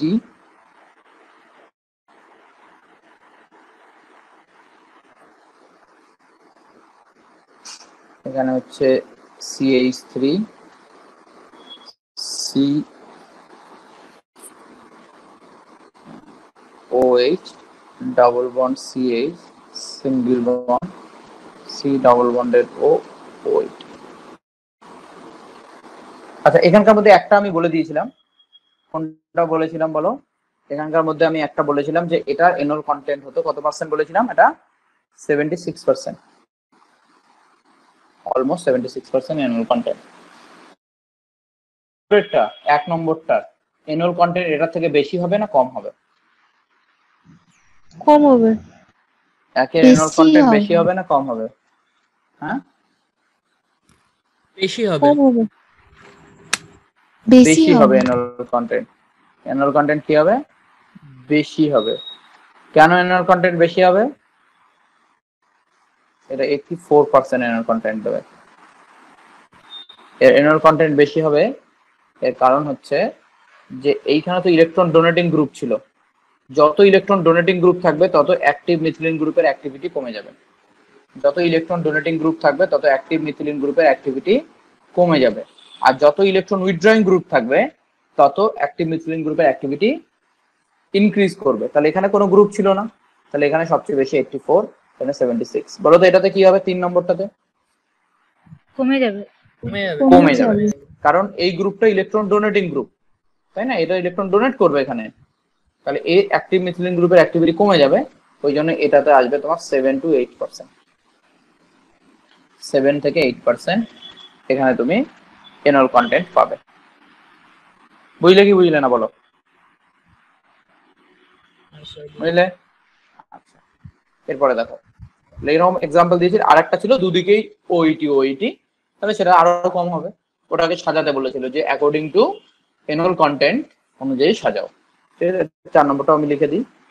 তাহলে ডেটাটা তো আমাদের লাগবে না, আমাদের শুধু মনে রাখতে হবে যে কার বেশি হবে আর কার কম হবে। সবচেয়ে কম হবে যেখানে দুদিকেই দুটো ওইটি গ্রুপ আছে।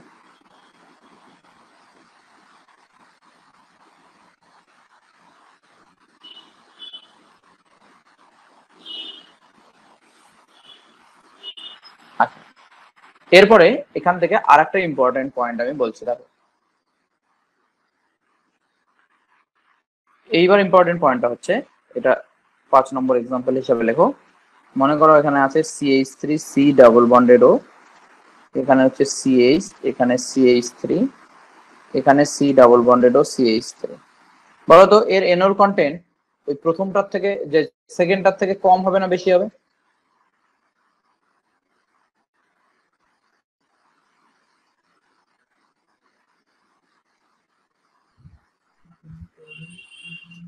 স্যার কম হবে।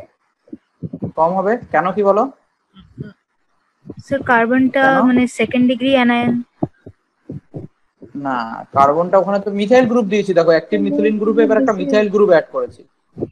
তার মানে এই আমাকে কত কিছু ভাবতে হবে না, আমাকে শুধু ভাবতে হবে যে এই গ্রুপটাতে যে হাইড্রোজেনটা থাকে সেটা অ্যাক্টিভিটি কমছে না বাড়ছে। তো ওখানে তো একটা মিথাইল গ্রুপ অ্যাড করেছি ইলেকট্রন ডোনেটিং, তাহলে অ্যাক্টিভিটি কমছে, আর অ্যাক্টিভিটি কমলে এনল কন্টেন্টও কম হবে, এটা একটা কারণ। সেকেন্ড যেটা রিজন আছে সেটা হচ্ছে এটা, সেটা দেখো যে এটা তো হাইড্রোজেন বন্ডিং করে, সেটা কি রকম, CH3 COH, আর এখানে ডাবল বন্ড থাকে C, এখানে একটা CH3, আর এখানে C ডাবল বন্ডেড O, আর এখানে একটা CH3, ঠিক আছে?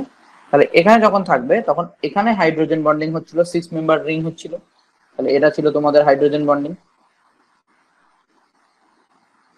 6 মেম্বার রিং হচ্ছিল। আচ্ছা, আরেকটা পয়েন্ট হচ্ছে দেখো এই যে মিথাইল গ্রুপগুলো, এই মিথাইল গ্রুপগুলোর মধ্যে কিন্তু এবার স্টেরিক হিন্ড্রেন্স হবে, এটা পাশাপাশি আছে দেখো, আবার ডাবল বন্ড হয়ে গেছে, মানে ডিসটেন্সও কমে গেছে। আগে এদের মধ্যে সিঙ্গেল বন্ড ছিল দুটো মিথাইল গ্রুপের মধ্যে, এখন দুটো মিথাইল গ্রুপের মধ্যে ডাবল বন্ড, মানে ডিসটেন্সও কমে গেছে, তাহলে এদের মধ্যে একটা স্টেরিক ফ্যাক্টর কাজ করবে, তাহলে স্টেরিক ক্রাউডিং এর জন্য এর এনল কন্টেন্ট 44% হয়ে যাচ্ছে 76 থেকে, ঠিক আছে? তাহলে এখানে আরেকটা কারণ হচ্ছে স্টেরিক ক্রাউডিং। বুঝলে? এটা আমাকে বলো তো, তাহলে এর এনল কন্টেন্ট কেমন তোমরা ভাবছো?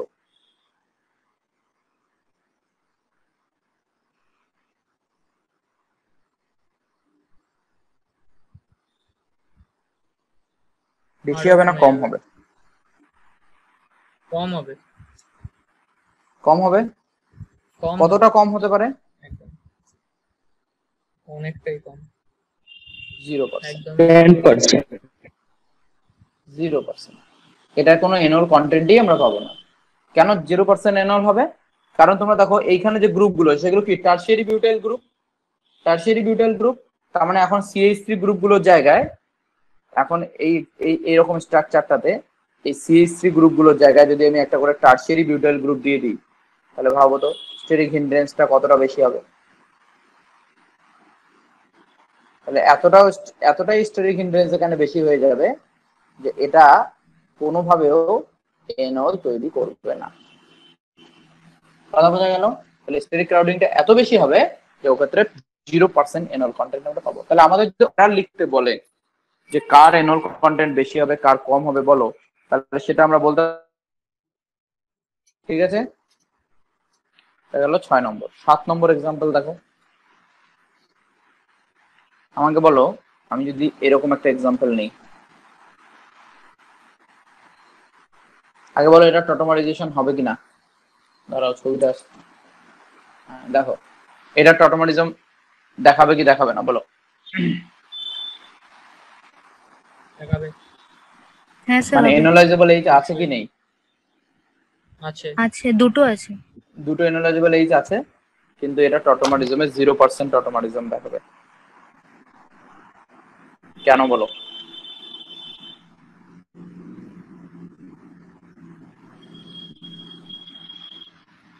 Anti aromatic. Anti aromatic, very good. তাহলে এটা অ্যান্টি অ্যারোমেটিক হয়ে যাবে, তাহলে এই যে রিংটা, এই রিংটা তো অ্যান্টি অ্যারোমেটিক হয়ে যাবে, তাহলে আনস্টেবল, তাহলে এটা হয়ে যাচ্ছে অ্যান্টি অ্যারোমেটিক। এগুলোও আমাদেরকে খেয়াল রাখতে হবে এখানে, যে অ্যান্টি অ্যারোমেটিক যেটা হাইলি আনস্টেবল হবে, তাহলে ওরা কোনো দিকে ইকুইলিব্রিয়ামের দিকে শিফট করবে না আনস্টেবলের দিকে, তাই না? ইকুইলিব্রিয়াম সবসময় কি করবে, ইকুইলিব্রিয়ামের দিকে শিফট করবে, ওই জন্য আমরা এখানে 0% এনল কন্টেন্ট পাবো। 8 নম্বর,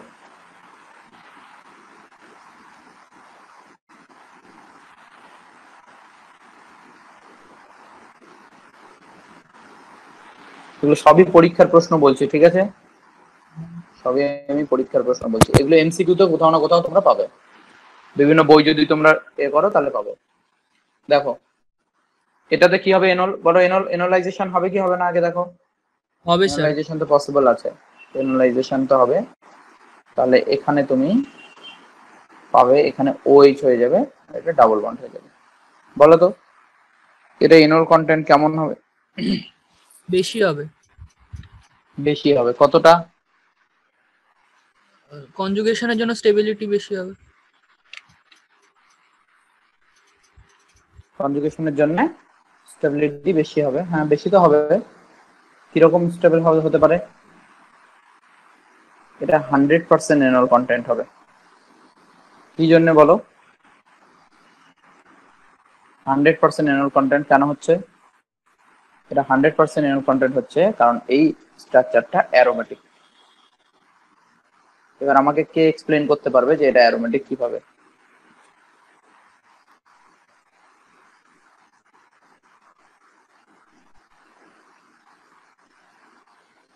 কে এক্সপ্লেইন করতে পারবে যে এটা অ্যারোমেটিক কিভাবে? রিং এর ভেতর দুটো পাই ইলেকট্রন আছে। দুটো পাই ইলেকট্রন, রোটেটিং ইলেকট্রন। পাই ইলেকট্রনে তো কনজুগেশনও হতে হবে না। পাই ইলেকট্রন থাকলেও তো হবে না, পাই ইলেকট্রনের সাইক্লিক কনজুগেশন হতে হবে, তবেই না অ্যারোমেটিক। দেখো স্কোয়ারিক অ্যাসিড বলে তোমরা একটা অ্যাসিডের নাম শুনেছিলে এর আগে? এটাই স্কোয়ারিক অ্যাসিড। স্কোয়ারিক অ্যাসিড তো এটাই শুনেছো, নাম শুনেছো স্কোয়ারিক অ্যাসিডের? হ্যাঁ স্যার।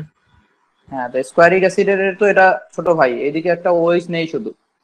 হ্যাঁ স্কোয়ারিক অ্যাসিড তো অ্যারোমেটিক, তাই না? তাহলে এখানে আমি এটাকে লিখতে পারি O মাইনাস সি প্লাস, আর এটাকে লিখতে পারি আমি O মাইনাস সি প্লাস। এবার দেখো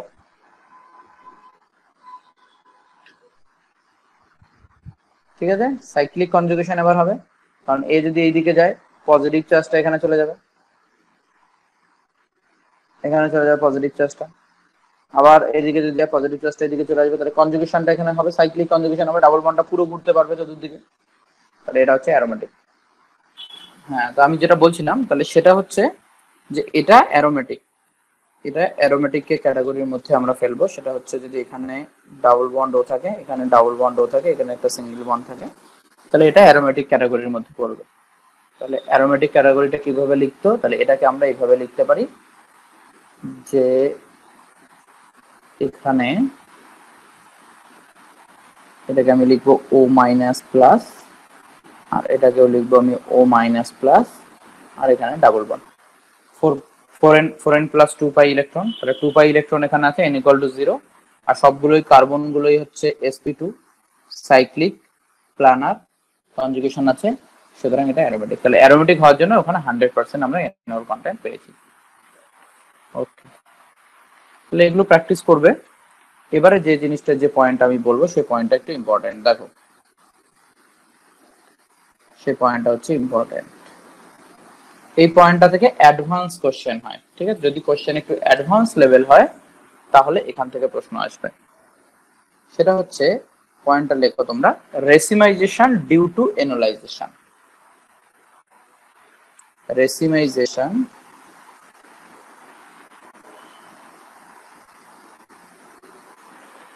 ডিউ টু এনোলাইজেশন।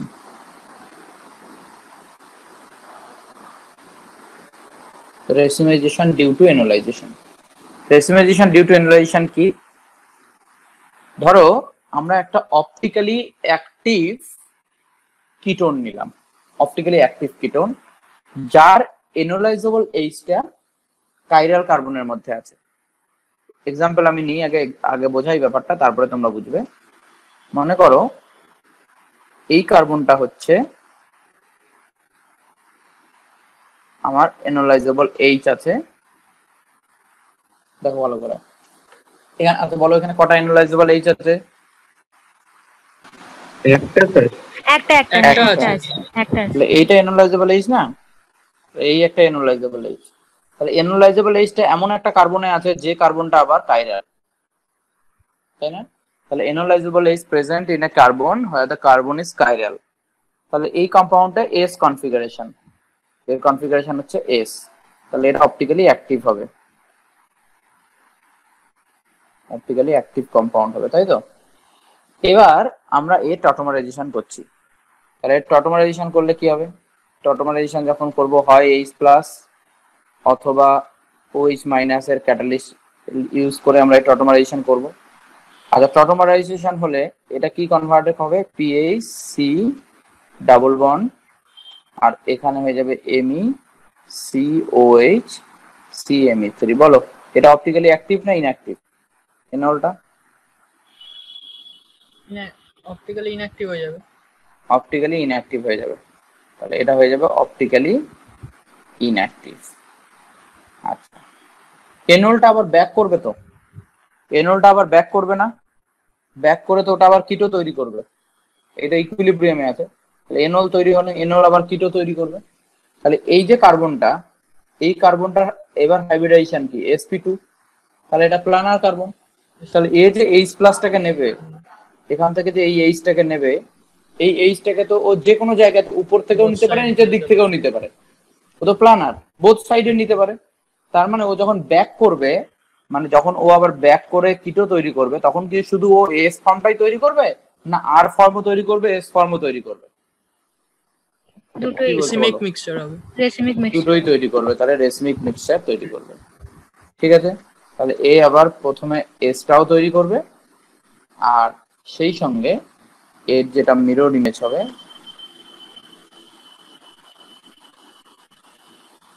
সেটাকেও তৈরি করবে।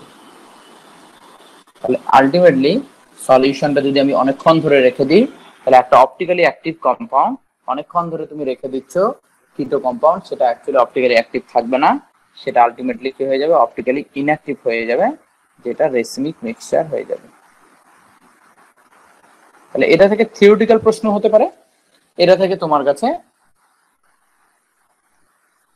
এরকম প্রশ্ন তোমাকে জিজ্ঞেস করতে পারে যে একটা কিটোন আমরা নিলাম, যে কিটোনটাকে H+ মিডিয়ামে রাখার ফলে কিছুক্ষণ পরে দেখা গেল যে মিডিয়ামটা অপটিক্যালি ইনঅ্যাক্টিভ হয়ে গেল, যে কিটোনটা আগে অপটিক্যালি অ্যাক্টিভ ছিল। তাহলে এটা কেন হচ্ছে, এর কারণ কি? তাহলে এর কারণ ডিফারেন্ট অপশন দেওয়া থাকবে, আর একটা অপশন দেওয়া থাকবে এনোলাইজেশন। তাহলে অ্যান্সার হবে কি এনোলাইজেশন। তাহলে রেসিনাইজেশন ডিউ টু এনোলাইজেশন। তাহলে এটার একটা আমরা একটু লিখে নিই, তাহলে কি একটু লিখে নাও।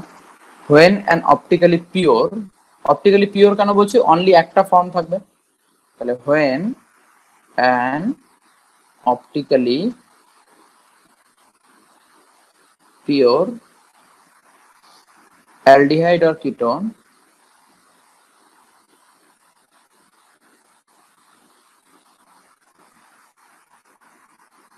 with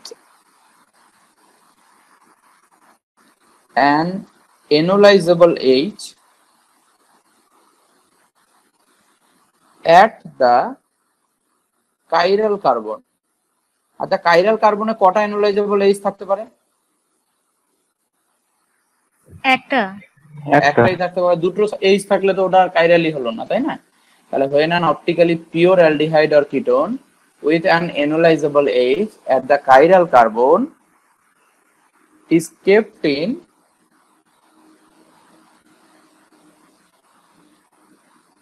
acidic or basic medium,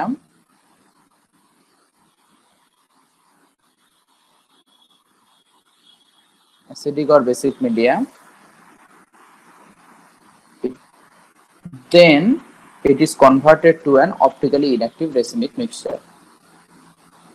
Then it is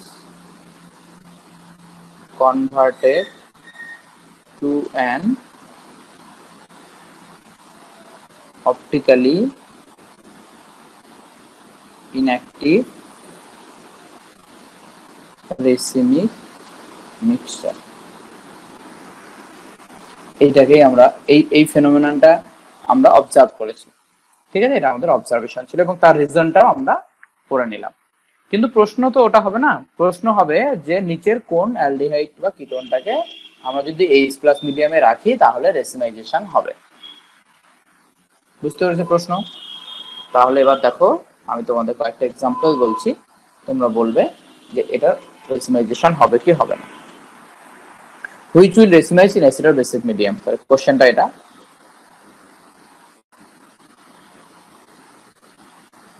Which will racemize in acidic or basic medium? এক নম্বর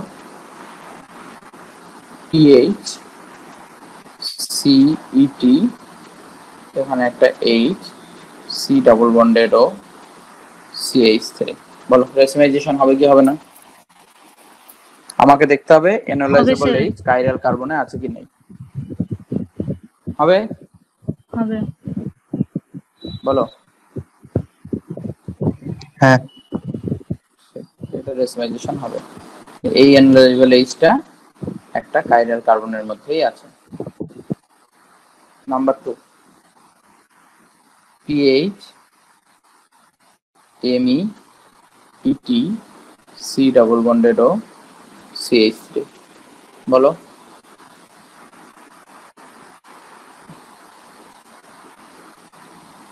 হবে না রেসিমাইজেশন। 2 নম্বরটা হবে। 2 নম্বরটা রেসিমাইজেশন হবে না। তাহলে এখানে তো কোনো আলফা ওই কি বলে এনোলাইজেবল Hই নেই, তাহলে এটাতে রেসিমাইজেশন হবে না। থার্ডটাতে হবে। বলো। থার্ডটাতে দেখে দেখে বলো এনোলাইজেবল H কটা আছে, এবং এনোলাইজেবল H 4টে এনোলাইজেবল H আছে। এনোলাইজেবল H গুলোর মধ্যে কোনো এনোলাইজেবল H কি কাইরাল না কার্বনে না আছে? কাইরাল নেই। কাইরাল নেই। কাইরাল নেই, তাহলে হবে ওটা? না। এটাতে হবে না, তাহলে এটাতেও হবে না। এই হাইড্রোজেনটা এনোলাইজেবলই নয়, কাইরাল কার্বন। এটা কাইরাল কার্বন, ঠিক আছে, কিন্তু কাইরাল কার্বনের হাইড্রোজেনটা ইজ নট এনোলাইজেবল, তাহলে ওটাতে হবে না, তাহলে ওটাতে রেসিমাইজেশন হবে না। ওই হাইড্রোজেনটা তো যেমন ছিল তেমনই থাকবে, তাই না? আচ্ছা, এটা বলো দেখি।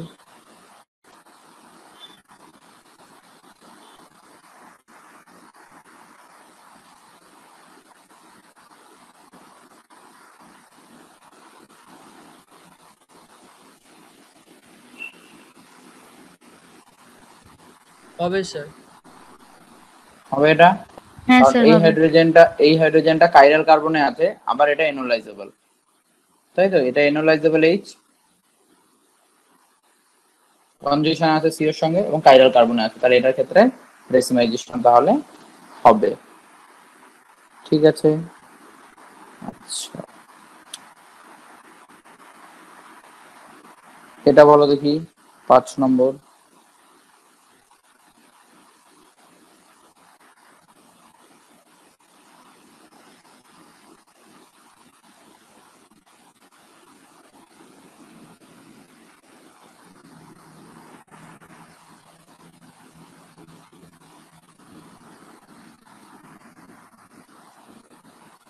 পাঁচ নম্বর বলো। হবে স্যার। হবে? হ্যাঁ স্যার। 5 নম্বরে হবে। তাহলে এই হাইড্রোজেনটা হচ্ছে কাইরাল কার্বনেই আছে, তাহলে এই কার্বনটা কাইরাল তো? কাইরাল কার্বনে আছে এবং যেটা এনোলাইজেবল H, তাহলে এর ক্ষেত্রে এনোলাইজেশন রেসিমাইজেশন হবে। আচ্ছা এটা বলো দেখি।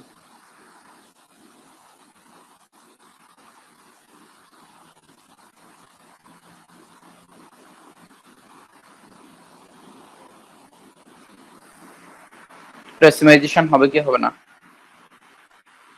হবে স্যার। না। হ্যাঁ স্যার হবে। আর কে বলছো?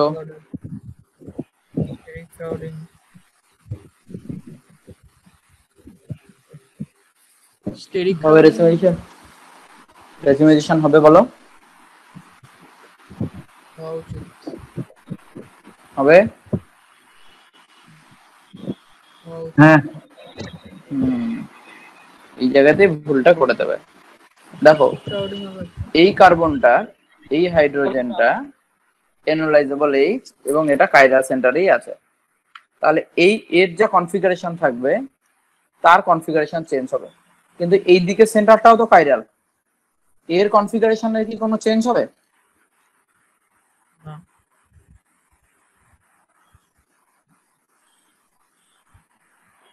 বুঝলে না? বুঝলে না? এই দিকে এর কনফিগারেশন বলো কি, প্রথমে বলো এটা কি কনফিগারেশনে আছে, আর না এস? আর আর কনফিগারেশন আছে? হ্যাঁ স্যার আর আছে। স্যার আর কি করে আর আছে না? বলবেন? আর আছে না এস আছে? এটা এটা এস কনফিগারেশন। এস আর এই দিকেরটা? তো ওই দিকেটাই বললাম আর মানে কোন দিকেটা আর বলেছো তুমি? এই দিকেটা আর বলেছো? হুম, হ্যাঁ, এই দিকেটা আর। হুম, তাহলে একটা আর আছে, একটা এস আছে। তাহলে বলো এস কনফিগারেশন যেটা আছে এটা তো চেঞ্জ হবে, তাহলে এটা চেঞ্জ হয়ে আরও দেবে আর এসও দেবে। আচ্ছা, এটা কি চেঞ্জ হবে? না না। তাহলে তুমি কম্পাউন্ড কি পাবে? আর আর পাবে, আর এস পাবে। তাহলে কি রেসিমিক হবে? না কি হবে তাহলে? আর আর আর এস কি হয় এটা? ডায়াস্টেরিওমার। ডায়াস্ট্রিওমার। হ্যাঁ, তাহলে এটা ডায়াস্ট্রিওমার হবে। তাহলে এটা কখনোই তোমাকে রেসিমিক মিক্সচার দেবে না। তাহলে খেয়াল রাখতে হবে যে একটাই কাইরাল সেন্টার যদি থাকে তাহলে রেসিমিক মিক্সচার হবে, যে দুটো কাইরাল সেন্টার আছে তাহলে কিন্তু রেসিমিক মিক্সচার এখানে হবে না। তাহলে এই কোশ্চেনটা একবার জেইতে জিজ্ঞেস করেছিল যে রেসিমিক হবে কি হবে না, তাহলে এখানে হবে না। তাহলে দেখো এবার এইখানে দেখো আরেকটা লাস্ট এক্সাম্পল আমি এখানে দিচ্ছি। এটাতে তোমরা বলো যে তোমরা এখানে রেসিমিক মিক্সচার পাবে কি পাবে না।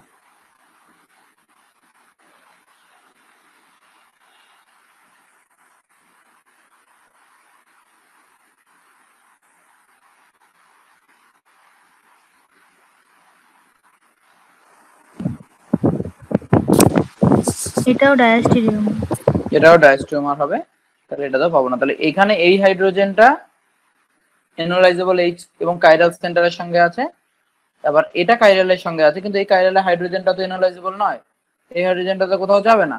তার মানে একমাত্র একটা হাইড্রোজেনই এখানে পার্টিসিপেট করবে, মানে এই কার্বনটার কনফিগারেশনই একবার চেঞ্জ হবে, একবার রিটেনশন হবে, একবার ইনভার্সন হবে, কিন্তু এই কার্বনের কনফিগারেশনে কোনো চেঞ্জ হবে না। ওই জন্যে এক্ষেত্রেও আমরা ডায়াস্ট্রিওমারই পাবো, এক্ষেত্রেও আমরা কি পাবো? ডায়াস্ট্রিওমারিক মিক্সচার পাবো, যেটা রেসিমিক মিক্সচার নয়।